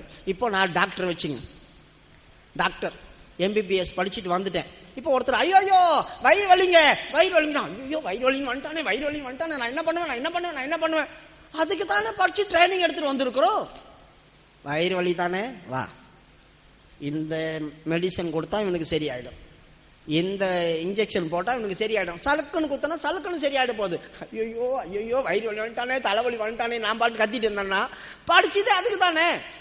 அப்புறம் எப்படி புலம்பல் வரும் சொல்லுங்க பார்க்கலாம். நான் எதுக்காக ட்ரைனிங் எடுத்துட்டு வந்திருக்கணும், அதுக்கேற்ற ஆள் உள்ள வரும்போது எனக்கு தைரியம் சந்தோஷம் ஜாஸ்தி இருக்கும். அப்பா வந்துட்டான்பா, நான் படிச்சதுக்கு ஏற்றதான ஒரு ஆள் வந்துட்டான், நான் பிரயாசப்பட்டதுக்கு ஏற்ற ஒரு ஆள் வந்திருக்கிறான், அவனுக்கு நான் இதை செய்வேன், சந்தோஷமா நான் அதை செய்வேன். படுக்க வச்சு வயிற்ற முடிச்சு அமுக்கு நம்பிக்கி சரிப்படுத்துற வேலை தான் எனக்கு வேலை. அதுதான். அதை விட்டு ஐயோ வந்துட்டானே நான் என்ன பண்ணுவேன் அலைஞ்சிட்டு இருந்தோம்னா, இந்த வேதத்தை அறியாத ஜனங்கள் நான் சபிக்கப்பட்டவங்களா என் வாழ்க்கையில் இருக்கக்கூடாது, சபிக்கப்பட்டவங்களா என் வாழ்க்கையில் இருக்கக்கூடாது. அந்த டைமில் நான் படித்ததான காரியம் தான். இப்போ கூட வசனம் எனக்கு எடுக்க தெரியலாம் கூட, வார்த்தைகள் தலையிலேருந்து வந்துட்டு இருக்குது அருவி மாதிரி. எங்கே இருந்தாலும் வசனம் சொல்லுவேன், ஆனால் எனக்கு சீக்கிரமாக எடுக்க வராது. ஆனால் எனக்கு தெரியும் எந்த இடத்துல இருக்குன்னு தெரியும். அந்த அதிகாரங்கள்லாம் நான் மறக்கவே மாட்டேன். உள்ளிருந்து ஆண்டவர் ஞாபகப்படுத்திகிட்டே இருப்பார். நான் இதெல்லாம் எழுதி வச்சுட்டு வந்து பேசிட்டு உட்காண்டில்லை, உங்களுக்கு எழுதி வச்சுட்டு வந்து நான் பேச மாட்டேன். ஏதாவது சில காரியங்கள் சில குறிப்புகள் மட்டும்தான். கர்த்தர் நமக்கு செய்கிறதான காரியங்கள் மேன்மை உள்ளது. வேதத்தை அறிகிற அறிவுக்குள்ள நம்ம வரணும். அடுத்தது, இந்த சாபமெல்லாம் ஆண்டவர் என்ன செய்தார், அவர் சிலுவையிலே சுமந்து தீர்த்தார். இந்த பூமியில நமக்கு சாபமே இல்லை. கலாத்தியர் 3வது அதிகாரத்தில் சாபத்தை அவர் சிலுவையில் சுமந்து தீர்த்தார் அப்படி சொல்லியிருக்குது. அப்போ நீங்க என்ன செய்யணும், இந்த வசனங்கள்லாம் படிச்சு ஆண்டவரே எனக்கு சாபம் இல்லை, ஆனா நான் சபிக்கப்பட்டவனா இருக்கக்கூடாதுன்ற இடத்துக்குள்ள நீங்க வந்துருங்க. அப்ப சபிக்கப்பட்டவங்களா ஏன் நம்ம இருக்கிறோன்றதான காரியத்தை நீங்க ஆராய்ஞ்சு பார்த்து அந்த சாபத்திலிருந்து வெளியே வந்துருங்க. கலாத்தியர் 3:13. மரத்திலே தூக்கப்பட்ட எவனும் சபிக்கப்பட்டவன் என்று எழுதியிருக்கிறபடி கிறிஸ்து நமக்காக சாபமாகி நியாயப்பிரமாணத்தின் சாபத்திற்கு நம்மை நீங்களாக்கி மீட்டு கொண்டார். நியாயப்பிரமாணத்தினுடைய சாபத்துக்கு, இப்படி இருந்தா நீ சபிக்கப்பட்டுருவ, அப்படி இருந்தா நீ சபிக்கப்பட்டுருவ, இப்படி இருந்தா சபிக்கப்பட்டுருவ அப்படி சொல்றாங்களா. அந்த நியாயப்பிரமாணத்தின் கட்டளைகள்ல உண்டாகிற சாபம், ஆண்டவர் கொடுத்த வார்த்தையினால உண்டாகிற சாபம், இதுக்கு கூட நீங்கள் ஆகணுமா. அப்ப நீங்கள் ஆகணும் அப்படி சொன்னான்னா, அந்த வார்த்தையின்படி நான் செய்துட்டேன்னா இந்த சாபம் எனக்கு வராது. இப்போ நான் உங்களுக்கு 2 வாரமா சொல்லிட்டு வந்தேன் பார்த்தீங்களா, 2 வாரமா 3 வாரமா, இந்த 3 வாரமா நான் சொல்லிட்டு வந்ததான காரியங்கள் உங்களுக்கு எதுவுமே வராது. நான் கர்த்தரின்படி திரும்பிட்டேன். இப்போ அதன்படி வேலை செய்ய ஆரம்பிச்சுட்டேன், நான் அதன்படி நடக்க ஆரம்பிச்சுட்டேன், நான் இனி அதை தேட ஆரம்பிச்சுட்டேன். இனி தேவன் என்னை சபிக்க மாட்டார், கர்த்தர் கண்டிப்பா நம்மளை சபிக்க மாட்டார். யாரு சபித்தாலும் அந்த சாபம் உங்களுக்கு வராது. யார் சபித்தாலும் அந்த சாபம் உங்களுக்கு வராது. உங்களுக்கு சாபமே கிடையாது. நானே இந்த இடத்துல இருந்து நீங்க நாசமா போயிடுவீங்க அப்படி சொன்னா கூட நீங்க நாசமா போக மாட்டீங்க. நான் சொன்ன அப்புறமா தான் நீங்க நல்லாவே இருப்பீங்க. நான் உங்களை சொன்ன அப்புறமா தான், ஐயோ பலிப்பிடத்திலிருந்து சொல்லிட்டாரு நாசமா போயிடுவான்னு, ஐயோ ஊழியக்காரர் இப்படி சொல்லிட்டாரு, நீங்க நினைக்க வேண்டிய அவசியமே இல்லை. நான் போயிட்ட பேரு எந்த ஊழியக்காரர் வந்து நீங்க நாசமா போயிடுவீங்கன்னு சொன்னா கூட பயப்படாதீங்க. சாபமாவது கிபமாவது நீ சிரிப்ப. அதனால தான் உனக்கு சங்கீதத்திலேருந்து எடுத்து கொடுத்தேன். 109வது வசனத்தில் 28வது வசனமா 48வது வசனம், அவர்கள் என்னை சபித்தார்கள், நீரோ என்னை ஆசீர்வதியும் அப்படி சொன்னா இல்லையா?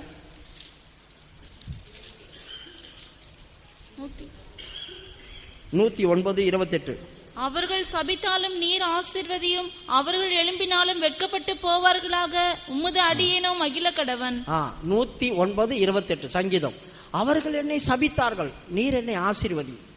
அவர்கள் எனக்கு விரோதமாக எழும்பினார்கள், அவர்கள் வெட்கப்பட்டு போவார்களாக, நானோ உமக்குள்ளே மகிழ்வேன். அப்படின்னு என்ன அர்த்தம்? உங்க அப்பா உன்னை சபிச்சாலும், உங்க மாமனார் உன்னை சபிச்சாலும், உன் மாமியார் உன்னை சபிச்சாலும், வயசான எத்தனை பேர் சபிச்சாலும், ஐயோ வயசானவங்களாச்சே அவங்க சபிச்சா அப்படின்னு நடந்தனுமே நினைக்காத.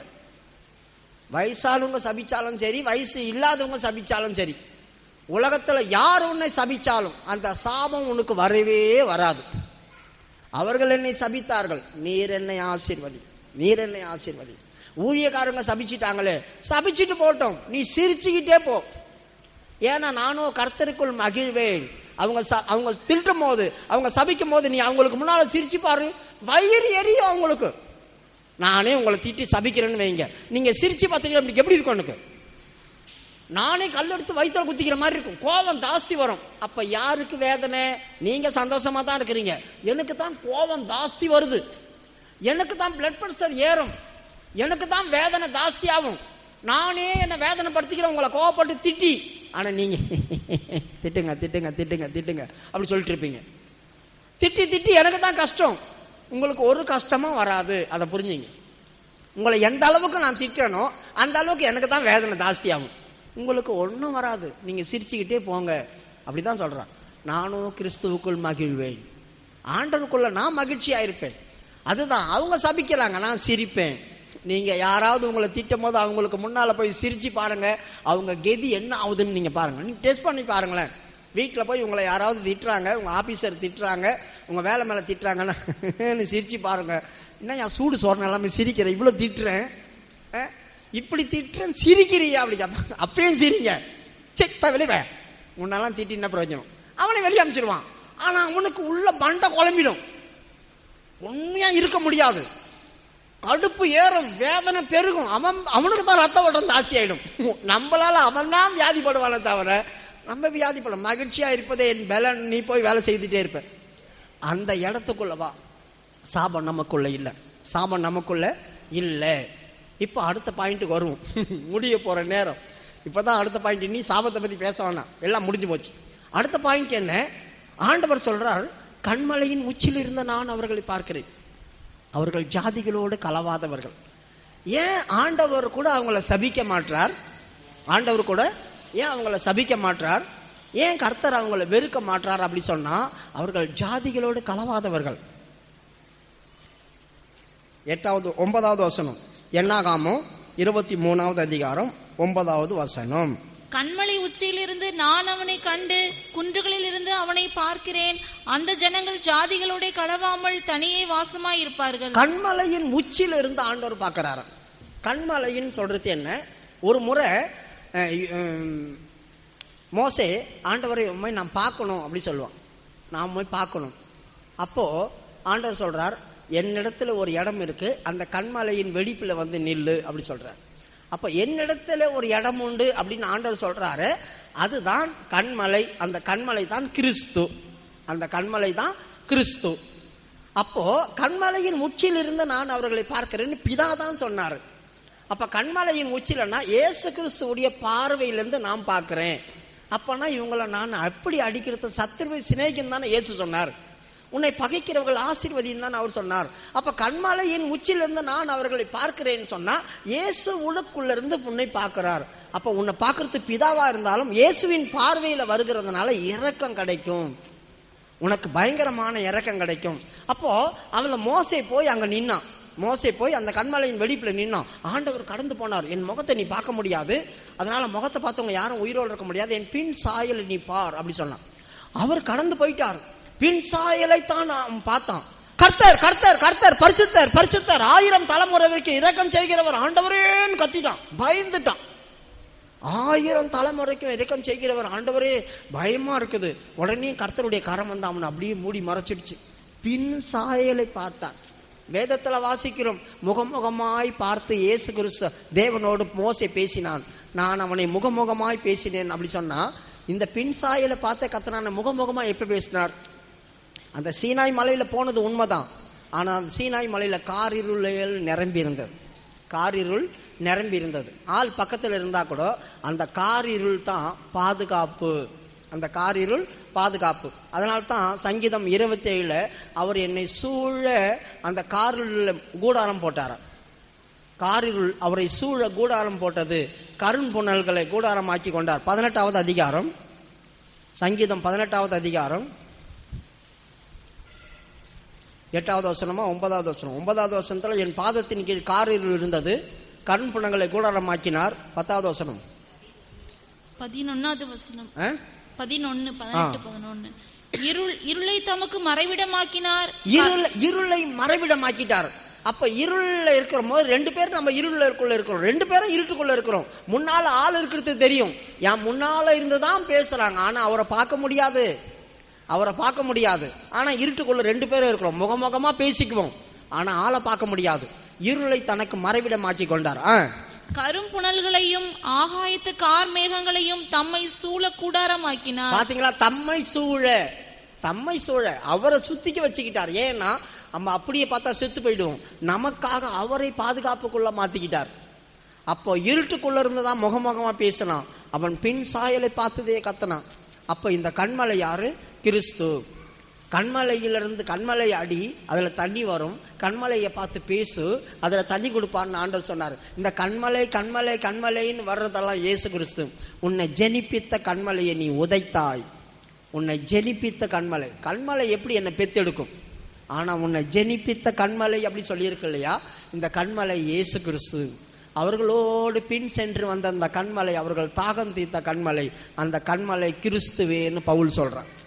ஆகவே இந்த கண்மலை அப்படி சொல்றது அந்த கிறிஸ்து. அந்த கண்மலையிலிருந்து தான் அவங்களை பார்த்தாங்க. எதுக்காக அந்த கண்மலையிலிருந்து பார்க்கிறார்? அவர்கள் தாகத்தை தீர்க்கணும், அவர்களோடு பாதுகாப்பா வரணும், அவர்களை மூடி மறைக்கணும். எகிப்திலிருந்து வெளியே கொண்டு வந்து பிரச்சனை இல்லை, அவர்களை வழி நடக்க பாதுகாத்துன்னு வந்தார் ஆண்டவர். வழி நடக்க பாதுகாத்துட்டே வந்தார். அப்ப கண்மலையின் உச்சியிலிருந்தும் குன்றுகளிலிருந்தும் அவரை பார்க்கிறார். குன்றுகளிலிருந்தும் பார்க்கிறார். இந்த ஜனங்கள் ஜாதிகளோடு கலவாதவர்கள். இப்ப ஜாதிகளோடு கலவாதவர்கள் சொல்றது என்ன அர்த்தம் தெரியுமா? அவர்கள் வேறுபாட்டின் ஜீவியம் ஜீவித்தாங்க, அதுதான் ஜாதிகளோடு கலவாதவர்கள். இப்போ நாம பெந்தகோஸ்துக்காரங்களா மாறிட்டோம், கிறிஸ்தவங்களா மாறிட்டோம். உலகத்தார் போடுற மாதிரி நாம ட்ரெஸ் போடல. ஆண்டவருடைய சமூகத்துக்கு வரும்போது ஒயிட் அண்ட் ஒயிட் போடணும். மற்றவங்க எல்லாம் தெய்வ சமூகத்துக்கு போகும்போது கலர் கலராக பயங்கரமாக போட்டுக்கிட்டு, இருக்கிற நகையெல்லாம் அள்ளி போட்டுக்கிட்டு, வாயில் ரத்த காட்டேரி மாதிரி லிப்டிக்கை போட்டுக்கிட்டு, கண்ணில் மைய எடுத்து விட்டுக்கிட்டு, சங்கால அலங்காரத்தோட போகிறாங்க, தங்களுடைய அலங்காரத்தை காட்டும்படியா. ஆனால் நாம் அப்படி அல்ல. இருக்கிற எல்லா அலங்காரத்தையும் குறைச்சிக்கிட்டு ஒயிட் அண்ட் ஒயிட் போட்டுட்டு இருதயத்தை தாழ்த்தி தேவ சமூகத்தை வந்து முழங்கால் படிட்டு பணிந்து குனிந்து. அப்ப நாம பணிந்து குனிந்து, அவர்கள் போய் என்ன பண்றாங்க? சாஷ்டாங்கமா உருள்றாங்க, தரையில உருள்றாங்க. நாம உருளெல்லாம் செய்யல, பணிந்து குனிந்து அந்த பணிவு நம்ம கிட்ட கொண்டு வந்துட்டார் ஆண்டவர். ஆகவே இந்த ஜாதிகளோடு கலவாதவர்னா உலகத்துல இருந்து இந்த விஷயத்துல, தேவனை ஆராதிக்கிற விஷயத்துல ஒரு வேறுபாடு அவங்களுக்குள்ள இருக்குது. இப்ப அவங்கள பார்த்தா உலகத்தார் சொல்றான், முன்னால நீ என் கூட தான் இருந்து இப்படி ஆராதிச்ச, இன்னைக்கு என்ன வித்தியாசமா, பார்க்கவே விகற்பமா இருக்குது. வித்தியாசமா இருக்கிற பேச்சு வித்தியாசப்படுது, செய்கைகள் வித்தியாசப்படுது. உலகத்தாரோடு நம்ம கலக்க மாட்டோம். அந்த கலக்கிறதான அனுபவத்திலிருந்து வேறு பிரிச்சு ஆண்டவர் நம்மளை மண்டலை போல உறிஞ்சி எடுத்து மண்டலை மாத்திட்டார், தண்ணியை தனியா பிரிச்சுட்டார். கர்த்தர் நம்மளை வேறு பிரிச்சுட்டார். இப்படி வேறு பிரிச்சு உலகத்தில் இருக்கிற அத்தனை ஜனங்களுக்கும் நம்மளை பார்த்தா வித்தியாசமா தெரியுது. அப்ப கோபம் வருது. இன்னைக்கு உலகத்துல யாரை பார்த்தாலும் கோபம் வரல. முஸ்லீமை பார்த்தா கோபம் வராது, முஸ்லீமை பார்த்தா கோபம் வராது. ஆனா எதனா மத கலவரத்தை உண்டு பண்ணி அடிக்கலாங்க. ஆனா எந்த முஸ்லீமாவது போய் நமாஸ் படிக்காதே, நீ அதை பண்ணாத இதை பண்ணாதன்னு அடிச்சு கேள்விப்பட்டிருக்கீங்களா? எந்த முஸ்லீமாவது போய் நீ ஏன் தொழுகை பண்றன்னு அடிச்சு கேள்விப்பட்டிருக்கீங்களா? அடிக்க மாட்டாங்க.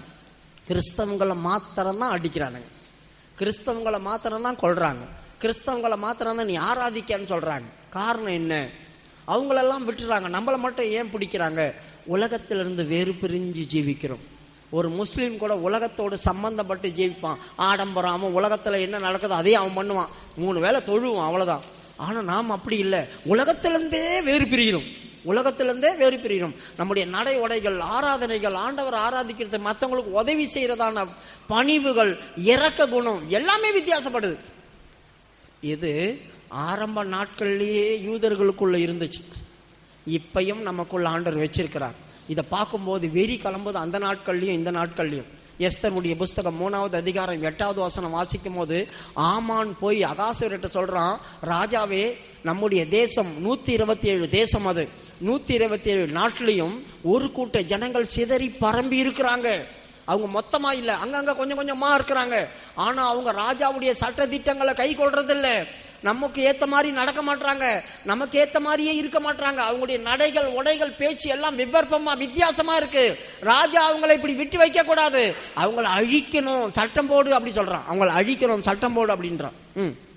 அப்பொழுது ஆமான் அகாஸ்வேரு ராஜாவை நோக்கி, உம்முடைய ராஜ்யத்தின் சகல நாடுகளிலும் உள்ள ஜனங்களுக்குள்ளே ஒருவித ஜனங்கள் சிதறுண்டு பரம்பி இருக்கிறார்கள். அவர்களுடைய வழக்கங்கள் சகல ஜனங்களுடைய வழக்கங்களுக்கும் விகற்பமாயிருக்கிறது. அவர்கள் ராஜாவின் சட்டங்களை கை கொள்வதில்லை.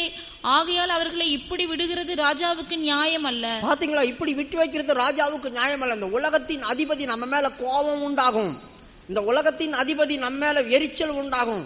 அவங்க ஏன் பக்கம் இல்லை, அவங்க ஏன் பக்கம் இல்லை, அவங்க வேற ஏதோ காரியம் பண்றாங்க, எனக்கு அகேன்ஸ்டா மாறுறாங்க, எனக்கு விரோதமா இருக்கிறாங்க, அவங்க என்னையே பகைக்கிறாங்க. அதனால தான் நம்மளை கொல்றான். உலகத்துல யாரையும் கொல்ல மாட்டான், உலகத்துல யார் மேல வெறுப்பு வர்றது இல்லை, உலகத்துல யாரையும் அடிக்க போக மாட்டாங்க. நம்மளை மட்டும் ஏன் அடிக்க வரான், நம்ம மேல மட்டும் ஏன் எரிச்சல் வருது, நம்மளை ஏன் வித்தியாசமா பாக்குறானுங்க? எல்லாமே நம்ம உலகத்தை விட்டு வெளியே பெறுகிறோம். ஆண்டவரையும் பார்க்கிறார். இந்த ஜனங்கள் அவர்கள் ஜாதிகளோடு கலக்க மாட்டாங்க, ஜாதிகளோடு அவங்களுக்கு எந்த ஐக்கியமும் இல்லை, அவர்கள் வேறு பிரிஞ்சு ஜீவிக்கிறாங்க. அதனால நான் எப்படி இவங்களை சபிப்பேன், நான் எப்படி இவங்களை வெறுப்பேன், என்னால இவங்க எப்படி சபிக்கப்படுவாங்க? பிரியமானவர்களே, அதனால தான் இந்த நாள் வரையிலும் நம்ம காக்கப்படுறோம். இந்த நாள் வரையிலும் பாதுகாக்கப்படுறது எதுக்குன்னா, உலகத்தோருக்கும் நமக்கும் சம்பந்தமே இல்லை, உலகத்துக்கும் நமக்கும் சம்பந்தமே இல்லை. அந்த சம்பந்தம் இல்லாம நம்மளே வேறு பிரிச்சுக்கிட்டோம். நீ கொஞ்சம் வந்தியோ அதிகம் வந்தியோ, நீ கொஞ்சம் வந்தியோ அதிகம் வந்தியோ, ஆனா என்னைக்கு கிறிஸ்துவை ஏற்றுக்கொண்டாயோ அன்னைக்கு உன்னுடைய ஞாயிற்றுக்கிழமை நாள் உனக்கு அதிகமாய் சந்தோஷப்பட்டு ஃப்ரெண்டுங்களோட ஊரை சுத்துற நாளா இருக்கும், உங்க ரிலேஷன் வீடுகளுக்கு போக வேண்டியதான நாளா இருக்கும். எதையாவது ஒரு பிளான் போடுவோம் ஒவ்வொரு நாளும். ஆனா என்றைக்கு ஆண்டவரை ஏற்றுக்கொண்டாயோ அந்த நாள் முதல் கொண்டு இந்த நாளை கர்த்தருக்குன்னு தனியா வேறு பிரிச்சுக்கிட்டேன். அதனால் கர்த்தருக்கு நான் செலவு பண்ணுவேன். அது முடிஞ்ச அப்புறம் தான் மற்றவங்களுக்கு அந்த வேறுபாட்டை கர்த்தர் பார்க்கிறார், அந்த வேறுபாட்டை கர்த்தர் பார்க்கிறார். அப்புறம் உன் நடைகள், உன் உடைகள், உன்னுடைய பேச்சுகள், உன்னுடைய சுபாவங்கள் எல்லாமே மாறுது, எல்லாமே மாறுது. இந்த மாற்றங்கள் எல்லாமே ஆண்டவர் பார்க்கிறார். ஜாதிகளோடு கலவாதவர்கள் என் ஜனம், என் ஜனம், என் ஜனம் அப்படி சொல்றார். அதனால தான் நம்மளை ஆண்டவர் சபிக்க மாட்டார், அதனால தான் ஆண்டவர் நம்மளை சபிக்க மாட்டார், உன்னை வெறுக்கவும் மாட்டார். என்ன நடக்கட்டும், எவ்வளவு தான் நீ பின்வாங்கி போ, எவ்வளவு தான் உலகத்துக்கு போ, ஆனாலும் விக்கிரக ஆராதனைக்கு நான் போக மாட்டேன். ஆண்டவர் விட்டு தான் விலகிறேன், ஆண்டவர் விட்டு தான் விலகிறேன், ஆண்டவர் விட்டு தான் நான் தூரம் போறேன். ஆண்டவருடைய அன்பு தான் நான் குறைச்சிக்கிட்டேனே தவிர விக்கிரகத்து காலில் நான் போய் விழுந்தல்ல. அதை தாங்க ஆண்டவர் பார்க்கிறார்.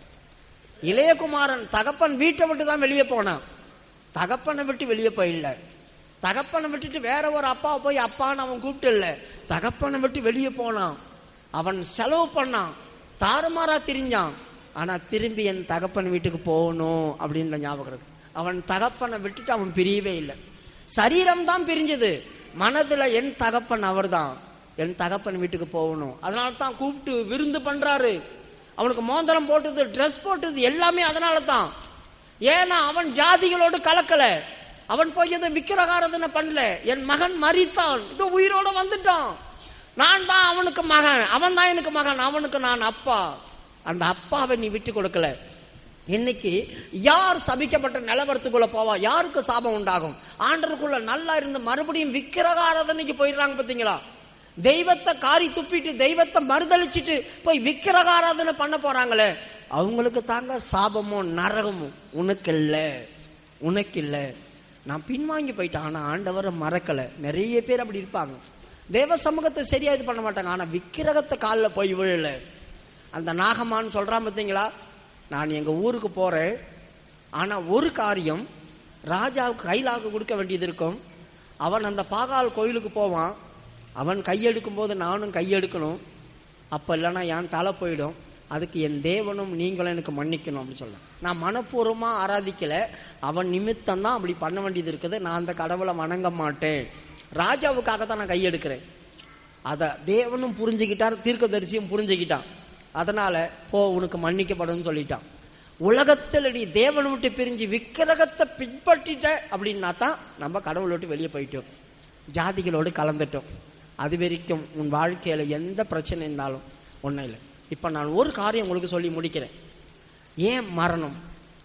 எந்த சூழ்நிலையில் நமக்கு மரணம் வருது? அந்த மரணத்தில் நம்ம நரகத்துக்கு போவோமா பரலோகம் போவோமா? இன்னைக்கு நிறைய பேர் நம்ம வீட்டில் இருந்து இறந்து போயிட்டாங்க. சில பேர் கர்த்தருடைய கிருபை இல்லாமல் இறந்து போயிடுறாங்க, பின்மாற்றத்தில் இறந்து போயிடுறாங்க, தேவனோட்டு விலகி போய் இறந்து போயிடுறாங்க. அவங்க விக்கிரகாராதனை பண்ணிட்டு இறந்துருந்தாங்கன்னா கண்டிப்பாக அவங்களுக்கு நரகம் கிடைக்கும். அப்படி இல்லை அப்படின்னா அவங்க தேவனிடத்தில் போய் சேர்ந்துருவாங்க. ஏன்னா இவன் சொல்கிறான், யாக்கோபின் தூளை எண்ண கூடுமோ, இஸ்ரவேலினுடைய கால் பங்கை யாராவது எண்ண முடியுமா? யாக்கோபுடைய தூள் அப்படின்றத ரெண்டு சந்ததியை இங்கே சொல்கிறான். ஒன்று இஸ்ரவேல் ஜனத்தார், இன்னொன்று ஆசாரியர்கள். அதான் இஸ்ரவேல்லேருந்து தான் ஆசாரியர்களை பிரித்தா. யாக்கோபு அப்படி சொல்கிறது பழைய அனுபவம், யாக்கோபுன்னு சொல்கிறது பழைய அனுபவம். அவனுக்கு பேர் மாற்றி இஸ்ரவேல்னு வைக்கிறாங்க. அப்போ யாக்கோபுடைய புத்திரர்களும் இஸ்ரவேலுடைய புத்திரர்களும் சொல்கிறாங்க. அப்போ யாக்கோபு சொல்கிறது ஜனங்களும், இஸ்ரவேல்னு சொல்கிறது வேறு பிரிக்கப்பட்டதான ஆசாரியர்களும் ஊழியக்காரர்களும். அதில் இவங்க கால் பங்கு இருக்கிறாங்க. அதனால தான் அதில் கால் பங்குன்னு சொல்லி கீழே படிமா 10வது வசனமா 10. யாக்கோபின் தூளை என்னாகாமோ 23வது அதிகாரம் 10வது வசனம். யாக்கோபின் தூளை எண்ணத்தக்கவன் யார்? இஸ்ரவேலின் காற்பங்கை எண்ணுகிறவன் யார்? நீதிமான். இங்க பாருங்க, யாக்கோபுடைய தூளை எண்ண முடியாது. கிறிஸ்தவ ஜனங்களை இன்னைக்கு எண்ண முடியாத அளவுக்கு தான் பெருகிட்டு போறாங்க. இஸ்ரவேலின் கால் பங்கு, அவர்கள் தான் ஆசாரியர்களும் ஊழியக்காரர்களும். இந்த ஜனங்கள் முழு பங்கா இருந்தா அந்த முழு பங்குல இருந்து கால் பங்கா ஆண்டவர் பிரிச்சு வச்சிருக்கிறார். அவர்களும் யார் யார் வருவாங்கன்னு எண்ண முடியாது, எப்போ வருவாங்கன்னு எண்ண முடியாது, எண்ணிக்கை அவங்க மாறுவாங்கன்னு எண்ண முடியாது. அந்த மாதிரி மாற்றி ஆண்டவர் கொண்டு வரார். அவங்கள எண்ணிக்கை அற்ற இடத்துக்குள்ள தான் கொண்டு வரார். யாரும் அவங்கள எண்ணி முடியாது. இவ்வளவு பேர் தாங்க, இதுக்கு மேல கிடையாதுன்னு சொல்ல முடியாது. அதனால தான் தூளை எண்ணத்தக்கவன் யார்? கால் பங்க கூட நீ எப்படி எண்ண முடியும்? அவங்க எத்தனை பேர் இன்னும் உள்ள வருவாங்கன்னு உனக்கு எப்படி தெரியும்? அப்படி சொல்லி ஆண்டவர் கேட்கிறார்.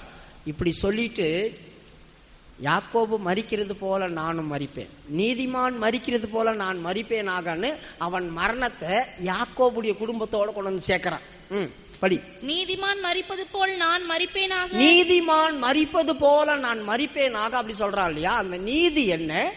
என்றைக்கு உன் இருதயத்தின் ஆழத்துல இயேசு கிறிஸ்துவை ஏற்றுக்கொண்டையோ அவர்தான் என் ஜீவாதிபதி, அவர்தான் என் ஜீவனுள்ள தேவன், அவரை தவிர இந்த உலகத்தில் எந்த தெய்வத்தை இனிமே நான் என் வாய் ஆராதிக்காது, என் வாய் புகழாது, என் நாவு என் இயேசுவை மட்டும்தான் தெய்வம்னு அறிக்கை செய்யும், வேற யாரையும் என் தெய்வம்னு நான் அறிக்கை செய்ய மாட்டேன்னு சொல்றியோ அதுதான் தேவ நீதி, அதுதான் தேவ நீதி.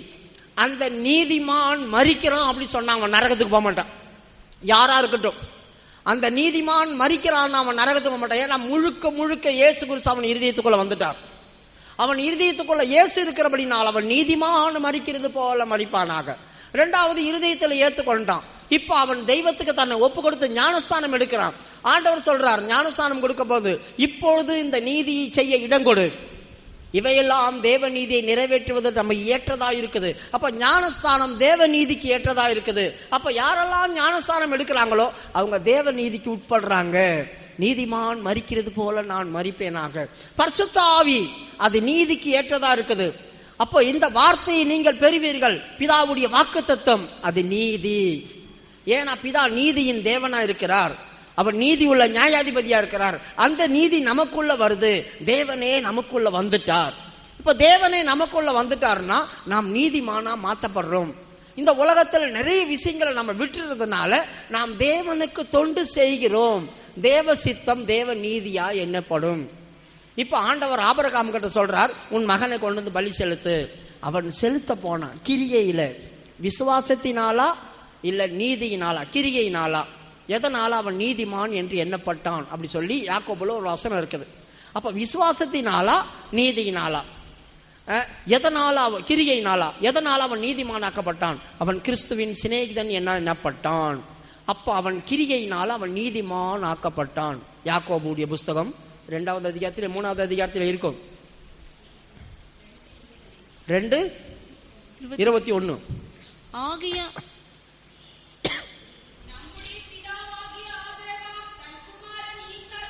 வசனம் சொல்லுங்க, வசனம் சொல்லுங்க. 21 படிங்க.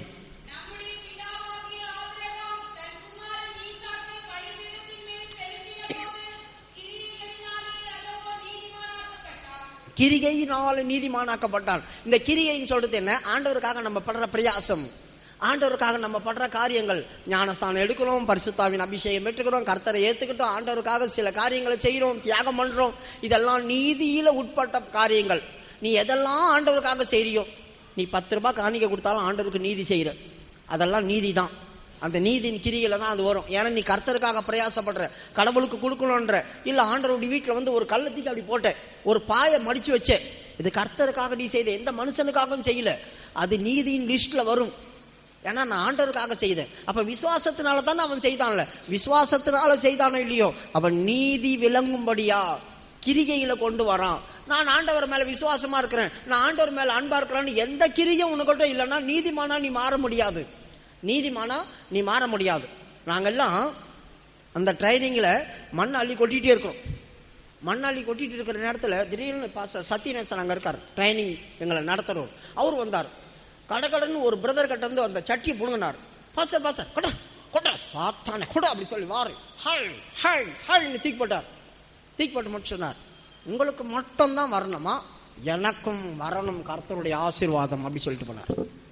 கர்த்தருடைய ஆசீர்வாதம் ஒரு மனுஷனுக்குள்ள வரணும் அப்படின்னா அவன் கிரிகைக்குள்ள வரணும். ஆண்டவரை இருதயத்துக்குள்ள ஆராதிச்சுக்கிட்டு ஆண்டவரை ஏத்துக்கிட்டுல. ஆபிரகாம் எப்படி நீதிமானா மாற்றப்பட்டான்? கிரிகையில. நீ செய்கிற வேலையில தான். தேவனுடைய வீட்டில் நாம் செய்கிற பாடுபடுறோமே, அந்த பாடுகள்ல தான் நாம் நீதிமானா மாற்றப்படும். அப்ப வேலை செய். சரீரத்தில் பாடுபடுதலை உன் ஆயுதமாக தரித்துக்கொள்னு பேதுரு சொல்றான். உன் சிந்தையில ஆயுதமா தரித்துக்கொள். பாடுபடுறதான அனுபவத்தை ஆயுதமா எப்ப தரித்து கொள்றோமோ அப்ப நீதிமானுடைய லிஸ்ட்ல வரும். இந்த பூமியில நீ மரிக்கும் போது உன் வீட்டுல யாரும் சொல்ல மாட்டாங்க, எங்க அப்பா பரலோகம் போனாரோ போலியே தெரியலையே, என் தம்பி பரலோகம் போனானோ போலியே தெரியலையே, என் அண்ணன் பரலோகம் போனானோ போலியே தெரியலையே. இந்த சந்தேகம் உனக்கு வராது. இந்த சந்தேகம் உனக்கு வராது. உன் தாயா இருக்கட்டும், தகப்பனா இருக்கட்டும், நீயா இருக்கட்டும், உன் மனைவியா இருக்கட்டும், பிள்ளைங்களா இருக்கட்டும், யார் எந்த டைம்ல எப்படி செத்தாலும் சரி அவங்க பரலோகம் போயிடுவாங்க.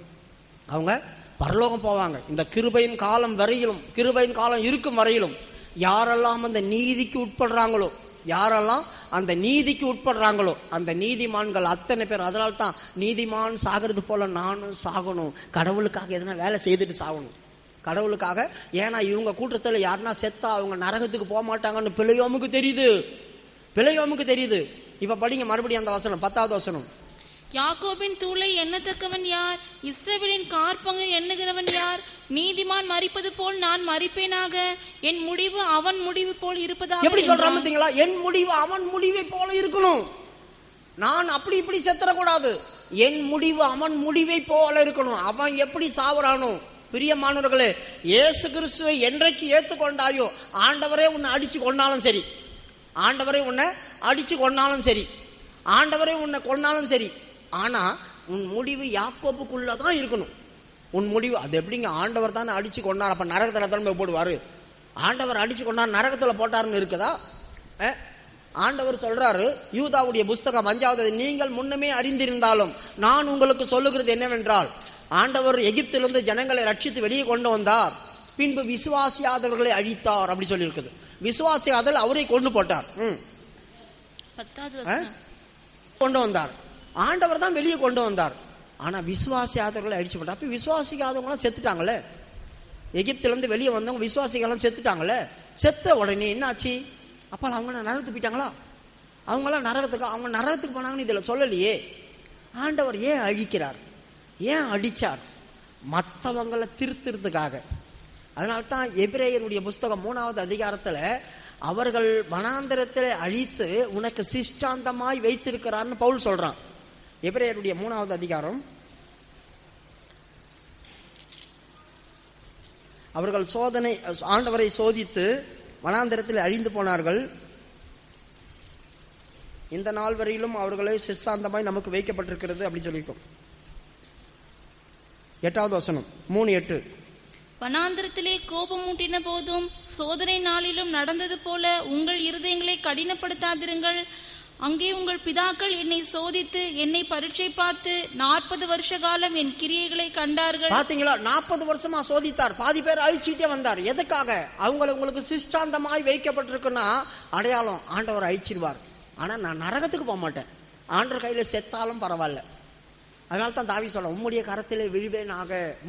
மூணு காரியத்தை ஆண்டவர் வைக்கிறார். டேய், நீ பண்ண அநியாயத்துக்கு 3 வருஷம் உனக்கு பஞ்சம், இல்ல கொள்ள நோய், இல்ல சத்துரு உன்னை துரத்துக்கிட்டே இருப்பான். இந்த 3ல எது? இப்போ நான் ஒரு தப்பு பண்ணிட்டேன், எனக்கு முன்னால ஒரு கத்தி, ஒரு தூக்கயிறு, ஒரு விஷம், 3த்தையும் வச்சுட்டு நீ சூஸ் பண்ணி எடுத்துக்கப்பா, எப்படி நீ செத்து போயிடு. தூக்கு பண்ணி சாவுறியோ, கத்தி எடுத்து குத்திக்கிறியோ, விஷம் குடிச்சு சாவுறியோ, எப்படி சாவ போற அப்படி கேட்குற மாதிரி நாளாகாம புஸ்தகம் 1 நாளாகாம 21வது அதிகாரத்தில் 3 காரியத்தை கொண்டு வந்து வைக்கிறார் தாவீதுக்கு முன்னால. எதில் நீ சாக போற? அப்போ அவன் சொல்றான், கர்த்தர் கையில் விழுவேனாக, சத்துரு கையில் விழக்கூடாது, சத்துரு கையில் விழக்கூடாது, பஞ்சம் தேசத்தில் வந்துடக்கூடாது, எல்லாம் செத்துருவாங்க, கர்த்தர் கையில் விழுவேனாக அப்படி சொல்றான். 21:12. 21:12. 3 வருஷத்து பஞ்சமோ அல்லது உன் பகைஞரின் பட்டயம் உன்னை பின்தொடர நீ உன் சத்துருக்களுக்கு முன்பாக முறிந்தோடி போக செய்யும் 3 மாத சங்காரமோ அல்லது 3 நாள் கர்த்தருடைய தூதன் இஸ்ரவேலுடைய எல்லை எங்கும் சங்காரம் உண்டாகும்படி தேசத்தில் நிற்கும் கர்த்தருடைய பட்டயமாகிய கொள்ளை நோயோ, இவைகளில் ஒன்றை தெரிந்து கொள் என்று கர்த்தர். இவைகளில் ஒன்றை சூஸ் பண்ணிக்கோ, நீ ஒன்னை எடுத்துக்கோ, எதுல சாவ போற அப்படி கேட்கிற ஆண்டவன். எப்படி இருக்கும் யோசித்து பாருங்க. செய்த தப்பு 1, 3 காரியத்தை வைக்கிறார். சத்துரு பின்னால துரத்திக்கிட்டே இருப்பான், அவன் அடிச்சு உன்னை துரத்துவான், அவங்க கையில சாவ போறியா? இல்ல பஞ்சம் ஒண்ணுமே இல்லாம நாக்கு வறண்டு பசியில சாவ போறியா? இல்லைன்னா ஆண்டவர் வருவார், உனக்கு கொள்ள நோய், தூதன் வருவான், 3 நாள் தான் கொள்ள நோய், சாவடி அடிப்பா உன்னை, எப்படி? ஓகே, என்ன விஷயம் உனக்கு அப்படி சொல்லி கேட்கிறார். அவன் என்ன சொன்னா, நான் கர்த்தருடைய கையில விழுவேனாக. கீழே படிங்க. அப்பொழுது தாவீது கர்த்தரை நோக்கி, கொடிய இடுக்கணில் அகப்பட்டிருக்கிறேன், இப்போது நான் கர்த்தருடைய கையில் விழுவேனாக. எப்படி சொல்றேன்? முதல் சொல்றான், கொடிய இடுக்கணில் அகப்பட்டேன், என்னை எதனா ஒன்று அடிப்பேன்னு சொல்லிட்டு போனாலும் பரவாயில்ல, 3 காரியத்தை வச்சு எதனா தெரிஞ்சு கொள்ளுன்னு சொல்றாரே, நான் எதை தெரிஞ்சு கொள்றது ஆண்டவரே? தூக்கயிறு எடுப்பானா, கத்தியை எடுப்பானா, விஷத்தை எடுப்பானா? எதுல செத்தா நல்லா இருக்கும், எதுல செத்தா வேதனையா இருக்காது? தூக்கயிறு போட்டாலும் மூச்சு திணறி நாக்கு தொங்கி கண்ணெல்லாம் பிதுங்கி வெளியே வந்துதான். இப்போ யூதாஸ் காரிய சொத்தும் போது அவன் வயிறு வெடிச்சு வீங்கி வெளியே வந்து குடலாம் சரிந்தான் செத்தான். அந்த மாதிரி ஒருவேளை சரிஞ்சிருச்சுன்னா நாத்தடிக்குமே, நாக்கு பிதுங்கிட்டு வெளியே வருமே, கண்ணெல்லாம் நட்டுக்கிட்டு போவோமே, என்னாவும் விஷத்தை குடிச்சாலும் ஐயோ உள்ளெல்லாம் எரியுமே, தாக்கு பிடிக்க முடியாதே, கத்தி எடுத்து நானே என்னை எப்படி குத்திக்கிறது தானே. இடுக்கண்ணில் அகப்பட்டுட்டேன், சத்துரு என்னை வெட்டுன்னு வெட்டுவான், பஞ்சகாலம் வேதனைப்படுத்தும், நோயும் கஷ்டப்படுத்தும், இடுக்கண்ணில் அகப்பட்டேன், கர்த்தர் கையில் விழுவேனாக. பிரியமானவர்களே, ஆண்டவர் ஒன்று அடிச்சு கொள்ளனா கூட நீ நரகத்துக்கு போக மாட்டே. இப்போ என்னாகாம 21வது அதிகாரம் 6வது வசனம் வரும்போது இந்த ஜனங்க புலம்பல்ல, வேதனைப்பட்டதில்லை. கர்த்தர் என்ன பண்ணாரு? கொள்ளிவாய் சர்பத்தை அனுப்பி அநேகர் அழிச்சார். செத்தவங்களாம் நரகத்துக்கு போயிட்டாங்களா? ஏன்னா அவங்களாம் இஸ்ரவேல் சந்ததி, இஸ்ரவேல் ஜனம், அவங்கெல்லாம் சாகுறாங்க. அவங்கள காட்டி இன்னொருத்தரங்கள் ஆண்டவர் பிழைக்க வச்சார், பயமும் பக்தியும் உண்டாக்குனார். நீங்களாவது பயபக்தியா இருங்க அப்படி சொன்னார். 6வது வசனம் 21:6 என்னாகமம். அப்பொழுது கர்த்தர் கொள்ளிவாய் சர்ப்பங்களை ஜனங்களுக்குள்ளே அனுப்பினார். அவைகள் ஜனங்களை கடித்ததினால் இஸ்ரவேலுக்குள்ளே அநேக ஜனங்கள் செத்தார்கள். பாத்தீங்களா, இஸ்ரவேல்ல அநேகர் செத்து போனாங்க. ஆனா பிழையாம் சொல்றான், நான் நீதிமானை போல சாவேனாக, என் முடிவும் அவன் முடிவும் மாறி வரட்டும் அப்படி சொல்றானே. அடப்பாவி, அவங்களதான் ஆண்டவர் ஆட்சி கொள்றாரு, நீ எதுக்கு அவங்க முடிவுக்கு போற?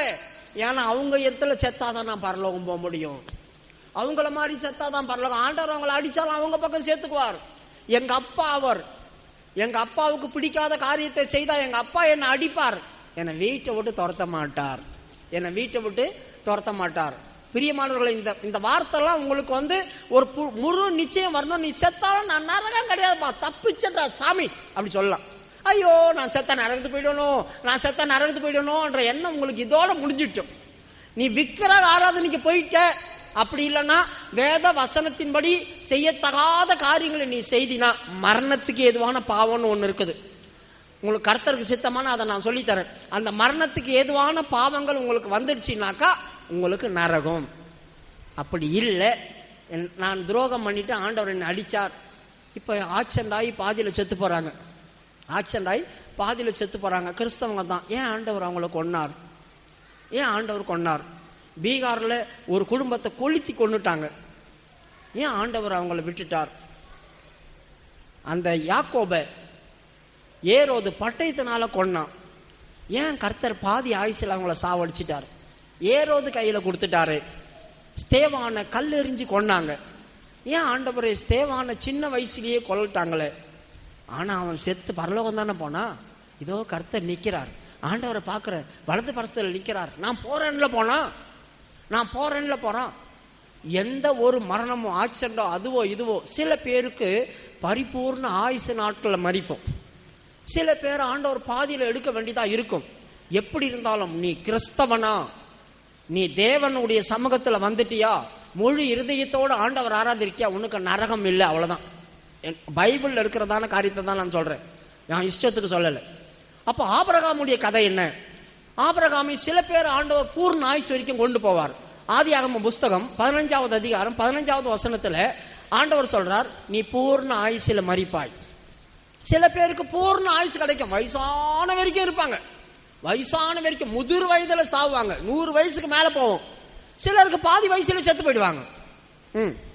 15:15 ஆதியாகமம் 15:15 நீ சமாதானத்தோட உன் பிதாக்களிடத்தில் சேருவாய், நல்ல முதிர் வயதிலே அடக்கம் பண்ணப்படுவாய். நீ சமாதானத்தோடு உன் பிதாக்களிடே சேருவாய் அப்படின்னு என்ன அர்த்தம்? எனக்கு நரகம் இல்லை, நான் அங்கே போய் கத்திட்டு இருக்க மாட்டேன், நான் சமாதானத்தோடு சமாதான பிரபு கூட போய் சேர போறேன், பூர்ண ஆயுசில் நான் சாக போறேன். அவனுக்கு ஒரு நிச்சயம் இருந்துச்சு, பாதி வயசுலேயே நீ எப்படி சாவேன்னு சொல்லிட்டார். ஆபிரகாம் ஒன்றும் சாகலை, அவன் முடிவை கர்த்தர் அவனுக்கு சொல்லிட்டார். அவனுக்கு எவ்வளோ நிச்சயம் இருக்கும், நான் பாதி வயசில் சாக மாட்டேன். அதுக்கப்புறமா டானியலுடைய புஸ்தகம் கடைசி வசனத்தில் டானியலுக்கு ஒரு வார்த்தை சொல்றார், நீ அவனுக்கு வயசு ஜாஸ்தி, நீ போய் உன் பிதாக்களோட இளைப்பாரு, காலம் வரும்போது நான் உன்னை எழுப்பி வெளியே கொண்டு வருவேன். மரணம் ஒரு முடிவு இல்லைன்னு அவனுக்கு சொல்லிட்டார். மரணம் ஒரு முடிவு கிடையாது, நீ மறிக்க மாட்டாடா, உன்னை நான் மறுபடியும் வெளியே கொண்டு வருவேன் அப்படி சொன்னாரு. அவனுக்கு எவ்வளவு நிச்சயம் இருக்கும், மரணம் சந்தோஷமா இருந்திருக்கும், மரணம் அவனுக்கு சந்தோஷமா இருந்திருக்கும். எனக்கு இது முடிவில்லை. டானியல் கடைசி அதிகாரம் கடைசி வசனம் 12:13 நீயோவென்றால் முடிவு வரும் மட்டும் போயிரு, நீ இளைப்பாரி கொண்டிருந்து நாட்களின் முடிவிலே உன் சுதந்திர வீதத்துக்கு எழுந்திருப்பாய். உன்னுடைய சுதந்திரத்துக்கு உன்னை எழுப்புவேன். உனக்கு பரலோகத்துல ஒரு சுதந்திரம் இருக்குது, உனக்கு ஒரு காணி ஆட்சி இருக்குது, உனக்கு சொத்துல பங்கு இருக்குன்னு சொல்றாரு, அதான் சுதந்திரம். உனக்கு சொத்துல பங்கு இருக்குது. பிரியமானவர்களே, பழைய ஏற்பாட்டு பரிசுத்தவான்கள் சீயோனுக்கும் எருசலேமுக்கும் வரமாட்டாங்களே, அவங்களுக்கு சொத்துல பங்கு கொடுக்கும் போது உனக்கு எனக்கும் கொடுக்க மாட்டாரா? ஆபிரகாமுக்கு எருசலேமுக்குள்ள வரமாட்டானே, சீயோனுக்குள்ள வரமாட்டானே, அவனுக்கு சுதந்திரத்துல பங்கு இருக்குதே. யோவான் ஸ்நானகன், அவன் பாதி ஆயுசுல கழுத்தை வெட்டி கொண்டுட்டாங்க, அவன் கர்த்தருக்காக வைராக்கியமா இருந்தவன். ஆண்டவர்கிட்ட சொல்றாங்க, பாருங்க அவன் செத்துட்டான். ஆண்டவர் சொல்றாரு, யாரை பார்க்க வனாந்தரத்துக்கு போனீங்க, யாரை பார்க்க போனீங்க? இதோ மெல்லிய வஸ்திரம் தரித்தவனா? யோவான் வெள்ளிய வஸ்திரம் தரித்தவன் அல்ல, அவன் ஒட்டக மயிரை அணிந்திருந்தான். அவன் உலக பிரகாரமா ஆடம்பரமா ஜீவிக்கல, அவன் தன்னை வேறுபாட்டு ஜீவியம் ஜீவித்தான். அதனால தான் நீதிமான் மரிப்பது போல் அவன் மரித்தான். காட்டுத்தேனும் வெட்டுக்கிளியும் அவனுக்கு ஆகாரமா இருந்தது. எது அந்த காட்டுத்தேன்? காட்டுத்தேன் சொல்றது தேன் தான். ஆனா வெட்டுக்கிளின்னு சொல்றது பறக்கிற வெட்டுக்கிளி, பூச்சி கிடையாது. அது பூமியிலிருந்து விளைகிற ஒரு கிழங்கு. அதை பூமியிலிருந்து வெட்டி எடுக்கிறதுனால அதுக்கு வெட்டுக்கிளின்னு எபிரேயர் பேர் வச்சாங்க. அதைத்தான் நம்ம என்ன நினைச்சோம், வெட்டுக்கிளின்னா பூச்செல்லாம் சாப்பிட்டுருக்கிறான் காட்டுவாசி மாதிரி அப்படின்னு நினைக்கிறோம். காட்டுவாசி மாதிரி அவன் பூச்செல்லாம் சாப்பிடல. அந்த வெட்டுக்கிளி அந்த கிழங்கை எடுத்து ஒன்று அவிச்சு சாப்பிடுவாங்க, இல்லைன்னா பச்சையோடு அந்த தேனை தொட்டு சாப்பிடுவாங்க. அவன் வெளியே போனால் சாப்பாடு சாப்பிடக்கூடாது. அதனால தான் இயேசு கிறிஸ்து சொன்னார், யோவான் சானகன் போஜனம் பண்ணாதவனா வந்தான், மனுஷகுமாரனு போஜனம் பண்ணுகிறவராய் வந்தார். அவனை பேய் பிடிச்சிக்கிட்டு நீங்கள் சொல்லலையே, என்ன மட்டும் ஏன் பேய் பிடிச்சிக்கிட்டுன்னு சொன்னீங்க அப்படின்னு சொன்னார். அப்போ யோவான் சானகன் போஜனம் பண்ணல, சாப்பாடு அவனுக்கு ஆகாரம் இல்லை. அவன் எப்போது அந்த கும்ரா வனாந்தரத்துக்குள்ளே போனானோ, யோவான் சானகனை பற்றி உங்களுக்கு சொல்ல வேண்டியது இருக்குது. இந்த நீதிமான்கள் லிஸ்ட்டில் நான் அதை எடுத்த பண்ணால் இன்னும் 1 மணி ஆகும். ஆகவே இந்த அனுபவத்துக்குள்ளே வர்றதுக்கு அவன் தன்னை வேறு பிரித்து நீதிமானாய் மரித்தான். ஆகவே இப்போ சரிங்க, அவங்களாம் நீதிமானா செத்து போனாங்க. சில பேர் பாவியா இருந்து செத்து போறாங்களே. இயேசுவை ஏற்றுக்கிட்டா கூட விக்கிரகாராதனை பண்ணலைங்க, ஆனால் பாவியா இருந்து செத்து போறாங்களே, அவங்களுக்கு என்ன முடிவு? அவங்கெல்லாம் பரலோகம் போவாங்களா? உங்கள் இருதயத்தில் இப்படி ஒரு வார்த்தை வர இல்லையா? நீங்கள் பேதுருடைய புஸ்தகத்தில் வாங்க. ஆண்டவர் மரித்து அவர் எங்கே போனாராம்? பூர்ண பிதாக்கள், அதாவது பூர்ணத்தில் பாதாளத்துக்குள்ளே போய் பூர்வ காலத்தில் செத்து போன ஆவிகள் அவங்களுக்கு பிரசங்கம் பண்ணாராம். பூர்வ காலத்தில் செத்து போன ஆவிகள்னு சொல்கிறது யாரு? நோவா காலத்தில் கீழ்ப்படியாமல் செத்து போன ஆவிகள் அவங்கெல்லாம். பேதுருடைய புஸ்தகம் 1 பேதுரு 3:19-20. காவலில் இருந்த ஆவிகள் அப்படி சொல்றது என்ன? இயேசு கிறிஸ்து இருந்த நாள் வரைக்கும் கீழ்பாதாளம் மேல் பாதாளம் என்று 2 இடம் இருந்துச்சு. அந்த கீழ்பாதாளம் மேல் பாதாளம் சொல்றது ஒன்று ஆபிரகாமுடைய மடி, அங்கே வேதனை இருக்காது, ஆனால் அதுவும் பாதாளம் தான். கீழ்பாதாளம் சொல்றது அந்த ஐஸ்வர்யவான் இருந்த இடம், அங்கே எரிஞ்சிக்கிட்டு இருப்பாங்க திகி திகின்னு, அங்கே வேதனை இருக்கும். அப்போ வேதனை இருக்கிற இடத்துல இருக்கிறவங்க ஆபிரகாம் இருக்கிற இடத்த பார்த்துக்கலாம், பேசிக்கலாம், எல்லாம் செய்யலாம். ஆனால் ஆபிரகாம் இருக்கிற இடத்துல வேதனை இருக்காது. அதை பரடேஸ் அப்படி சொல்கிறாங்க, பரதேசின்னு சொல்கிறாங்க. ஆனால் இது 2ம் பாதாளம் தான். இப்போ காவலில் இருந்த கொஞ்சம் ஆவிகள் இருந்தாங்க, காவலில் கட்டி வச்சுருந்தாங்க. அந்த ஆவிகளுக்கு இயேசு கிறிஸ்து போனார், ரத்தத்தை எடுத்துட்டு பாதாளத்துக்கு போனாராம். எதுக்காக? அந்த காவலில் இருந்த ஆவிகளை மீட்டு எடுக்கிறதுக்காக, பரலோகத்துக்கு மீட்டு எடுக்கிறதுக்காக. அவங்க யாரு? அவங்க சொல்றாங்க கீழ்ப்படியாத செத்து போன ஆவிகள். பிரியமானவர்களே, தேவன் உண்டாக்குன ஜனங்கள் தான் அவங்க. ஆனால் அற்புதம் அடையாளம்னா என்னன்னே தெரியாது. அவங்க வாழ்க்கையில் மழையை பார்த்ததே கிடையாது.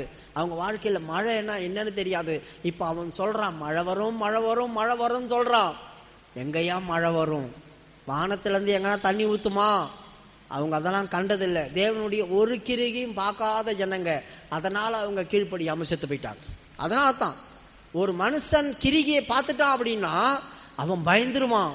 எந்த கிரிகையும் நடக்கலை அப்படின்னா நம்ப மாட்டாங்க. இன்றைக்கும் யாரையாவது போய் கடவுளை ஏற்றுக்கன்னா, எங்கள் குடும்பத்தில் அது நடந்துட்டோம், நாங்கள் குடும்பத்தோடு வரோம், எங்கள் குடும்பத்தில் இது நடந்துட்டோம், எங்கள் குடும்பத்தோடு வரோம் அப்படி சொல்கிறாங்க இல்லையா? ஒரு மனுஷன் கிரிகையை பார்த்தா தான் நம்புவாங்க. கிரிகையை பார்க்காமையே செத்து போயிட்டா, அப்போது அந்த காவலில் இருந்ததான அந்த ஆவிகளுக்கு தேவன் பிரசங்கம் பண்ண போனார். எதுக்கு பிரசங்கம் பண்ண போனார்? அவர்களையும் விடுதலையாக்க. அதனால தான் சகரியா 9வது அதிகாரம் 11-12 வாசிக்கிறோம், 11வது வசனத்தில் வாசிக்கிறோம். காவலில் இருந்த தண்ணீரற்ற குழியில் இருந்ததான உம்முடையவர்களை உம்முடைய ரத்தத்தின் உடன்படிக்கையினால் உமக்கு நான் தந்தேன் அப்படி சொல்றார். தண்ணீர் இல்லாத குழியில் அடைப்பட்டிருந்ததான உம்முடையவர்களை அப்போ நான் உம்முடைய ரத்தத்தின் உடன்படிக்கையில் நான் தந்தேன் அப்படின்னாரு. அப்போ இயேசு கிறிஸ்து அந்த பாதாளத்துக்கு எதுக்கு போனார்னா, எப்படி போனார்? அவருடைய ரத்தத்தை எடுத்துக்கிட்டு போனார். சகரியா 9வது அதிகாரம் 11வது வசனம். உனக்கு நான் செய்வதென்னவென்றால் தண்ணீர் இல்லாத குழியிலே அடைப்பட்டிருக்கிற உன்னுடையவர்களை நான் உன் உடன்படிக்கையின் ரத்தத்தினாலே விடுதலை பண்ணுவேன். உம்முடைய உடன்படிக்கையின் ரத்தத்தினாலே அந்த தண்ணீர் இல்லாத குழியில் அடைப்பட்டிருந்தவங்க. அதனால தான் பேதுரு சொல்றான் காவலில் இருந்த ஆவிகள், கீழ்ப்படியாத ஆவிகள். கீழ்ப்படியாம ஜீவிச்சுப்பனா ஒரு சிலர் எந்த காரியத்துக்கும் கீழ்ப்படிய மாட்டாங்க. கீழ்ப்படியாமையே இருந்து ஆண்டவருக்குள்ள செத்து போயிடுவாங்க. அப்போ ஆண்டவருக்குள்ள சென்னைக்கு இப்படியெல்லாம் ஜீவிச்சாங்க அப்படியெல்லாம் ஜீவிச்சாங்கன்னு பரல ஊழியக்காரங்க தான் அடக்கம் பண்றாங்க. அப்போ சில பேருக்கு தெரியும் இவங்க இப்படியெல்லாம் வாழ்ந்துட்டாங்களே, இவங்க பரலோகம் போவாங்களா? சில பேர் குடிச்சு செத்து போயிடுவாங்க, சில பேர் மருந்து எடுத்து செத்து போகிறாங்க, பல பேர் பல காரியம் நடக்குது.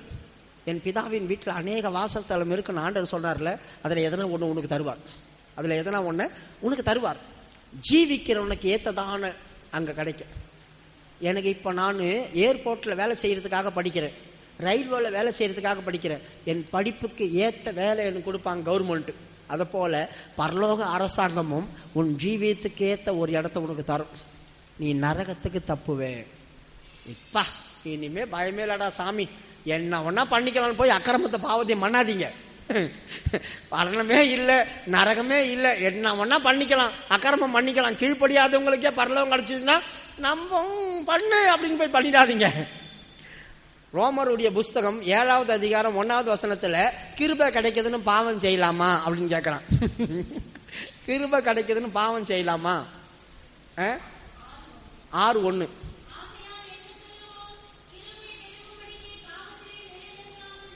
எதுக்காக இந்த வார்த்தை சொன்னான்னு தெரியுமா? மேல் உள்ள வசனம், அதாவது 5 கடைசி வாசிக்கும் போது பாவம் பெருகின இடத்துல கிருபை அதிகமாய் பெருகிச்சான். ஏன்னா கிருபையின் ஐஸ்வர்யம் உள்ள தேவன் இல்லை நம்ம தேவன். பாவம் பெருகிடுச்சு, ஐயோ ஆண்டவரே நம்ம மன்னிச்சிருங்கன்னு ஓன்னு கத்தும் போது இப்போ அழுகுறானே, நான் என்ன பண்ணுவேன், என் பிள்ளையாச்சே, கிருபையை 2 பங்கா கொடுத்து தூக்கிட்டார். கிருபையை 2 பங்கா கொடுத்து தூக்கிட்டார். படிங்க 20-21.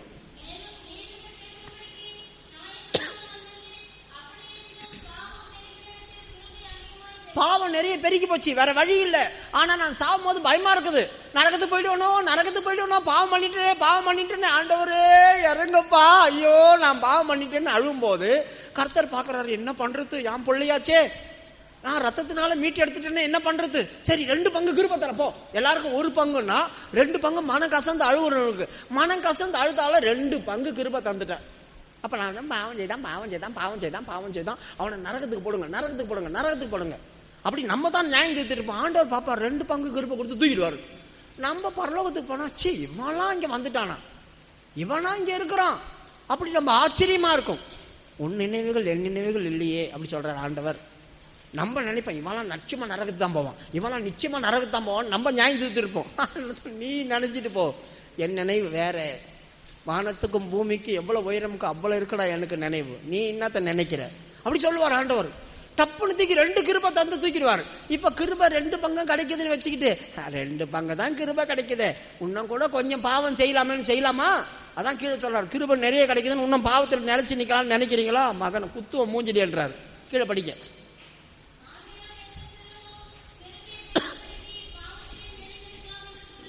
பாத்தீங்களா, கிருபை நிலைச்சு நிக்குது, அதிகமா கிடைக்குதுன்னு பாவத்திலேயே விழுந்து கிடக்கலாம், டேஸ்டிலே இருக்கலாம், வெளியவே வரக்கூடாதுன்னு நினைக்கிறீங்களா? வந்துரு, வெளியோ வந்துரு. நீ அப்படியே இருந்தா செத்துருவ, ஆனா உனக்கு நரகம் கிடைக்காது, எதனா ஒரு இடம் கிடைக்கும். ஆனா என்ன, இப்ப நல்லா ஊழியம் செய்தவங்களுக்கு பயங்கர மகிமையான கிரீடம் கிடைக்கும். அவங்க வரும்போது கண்ணெல்லாம் கூசும், அப்படி ஒரு கிரீடம் போட்டுன்னு வருவாங்க. ஆத்மாவா சம்பாதிக்கிறவங்களுக்கு பயங்கரமான கல் வச்சிருப்பார் ஆண்டவர். விலையேறப்பட்ட கல்லெல்லாம் அவங்க கிரீடத்தில் இருக்கும். அவங்க கிரீடத்தில் எத்தனை கல்லுகள் இருக்கோ அத்தனை ஆத்மா அந்த பூமியில சம்பாதிச்சிருக்கிறாங்க. சில பேர் நோஞ்சா மாதிரி என்னமா வேலை செய்திருப்பாங்க, அவங்களுக்கு எதனா ஒரு கிரீடம் கொடுத்துருப்பார். சில பேர் அதை கூட செய்திருக்க மாட்டாங்க, அவங்களுக்கு அலுமினியத்தில் ஒரு கிரீடம் கொடுத்துருப்பார். அது என்ன மினுக்கும்? அலுமினியத்தில் மினுக்குமா? மினுக்காது. அதை கூட செய்யாதவங்களுக்கு பிளாஸ்டிக் கிரீடம் மாட்டினாங்க. எனக்கும் கிரீடம் கிடைச்சது, ஆனா பிளாஸ்டிக் ஏதோ ஒன்று கிடைக்குது, உன்னுடைய ஜீவியத்துக்கு ஏற்ற மாதிரி ஒன்று கிடைக்கும். அப்புறம் சொல்றார், வாடாத கிரீடம் ஒன்று தருவேன்னு சொல்றாரு பேதுருல. வாடாத கிரீடம் வாடி போறதுக்கு இருக்குல்ல. அப்ப என்ன பண்ணுவாங்க, அந்த ரோமர் ராய் நல்லா பாடுவாங்க பாரு, இலையிலேயே கீடம் வச்சுக்குவான், இலையிலேயே கீடம். அப்போ மரத்துல இருந்து இலையெல்லாம் எடுத்து என்ன பண்றது, உன்னையே நான் பேத்துட்டேனே, உனக்கு பிளாஸ்டிக்ல கூட மாட்ட முடியாது, இந்த மரத்துடைய இலையை கீடமா வச்சு விட்டு 2 பூ வச்சு விட்டு, வேற வழி இல்லை. அது மத்தியானத்துக்குள்ள வாடிடும், மறுபடியும் ஒரு கீட்டை தேர்த்து சுட்டி காட்டித்தான். நம்மளே கீட்டை தேர்த்து சுட்டிக்கிட்டு தான் வாடாத கீடம். அப்ப அது இலையில தான் கிடைக்கும். அதனால மகிமை உள்ள கிரீடத்தை தேடுங்க. பவுல் சொல்றான், எனக்கு நீதியின் கிரீடம் வைக்கப்பட்டிருக்கு, எனக்கு நீதியின் கிரீடம் வைக்கப்பட்ட அந்த நாளில் எனக்கு அதை தருவார். நீ மேலே போகும்போது ராஜாத்தியை போல ராஜாவை போல தான் நீ போவ. நீ போன உடனே முதலாவது உனக்கு முடிசூட்டப்படும். என் ராணியே வா, என் இளவரசனே வா அப்படி சொல்லி கூப்பிட்டு ஆண்டவர் முதலாவது முடிசூட்டி தான் உள்ள கொண்டு வர்றாரு. அதனால தான் பவுல் சொல்றான், அந்த நாளிலே அந்த கிரீடம் எனக்கு கிடைக்கும், அந்த நீதியின் கிரீடம் எனக்காக வைக்கப்பட்டிருக்கு, ரெடி பண்ணிட்டார் ஆண்டவர். நான் அதை பெற்றுக்கொள்வேன், அதை பெற்றுக்கொண்டு தான் உள்ள போவேன். அப்ப கிரீடங்கள்ல நிறைய கிரீடங்கள் இருக்கு. ஆண்டவர் அநேக கிரீடங்களோடு வருகிறார் அப்படி சொல்லியிருக்கான். அநேக கிரீடங்களோடு வருகிறார். அப்ப நிறைய கிரீடங்கள் இருக்குது. அந்த கிரீடமெல்லாம் உன் தலையில சூட்டி நீ ராஜாவை போல, ராஜாத்தியை போல தான் இருப்பேன். கண்களை மூடுவோமா? அதனால இந்த பூமியில மரணம், அடுத்த வாரம் இஸ்ரவேலின் தேவன் யாருன்னு உங்களுக்கு சொல்லித்தரேன். இதோட இஸ்ரவேல் யாருன்னு உங்களுக்கு முடியுது. அவங்க எப்படிப்பட்டவங்க பார்த்தீங்களா? அவங்க மரணத்தில் அவங்களுக்கு ஒரு ஜெயம், அவங்க மேலே போனால் அவங்களுக்கு ஒரு கிரீடம். அவங்களுடைய தேவன் அவங்கள தூரத்திலேருந்து பார்த்துக்கிட்டே இருக்கிறார், கண்மலையிலேருந்து பார்க்குறார், ஆசையாக பார்க்குறார். அவர்கள் ஜாதிகளோடு கலவாதவர்கள். தன்னை பிதான்னு சொல்லிட்டு அடுத்தவங்களை பிதான்னு அவங்க கூப்பிடவே மாட்டாங்க.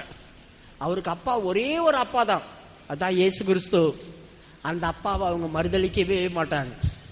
என் இயேசுவை நான் மறுதளிக்கவே மாட்டேன்.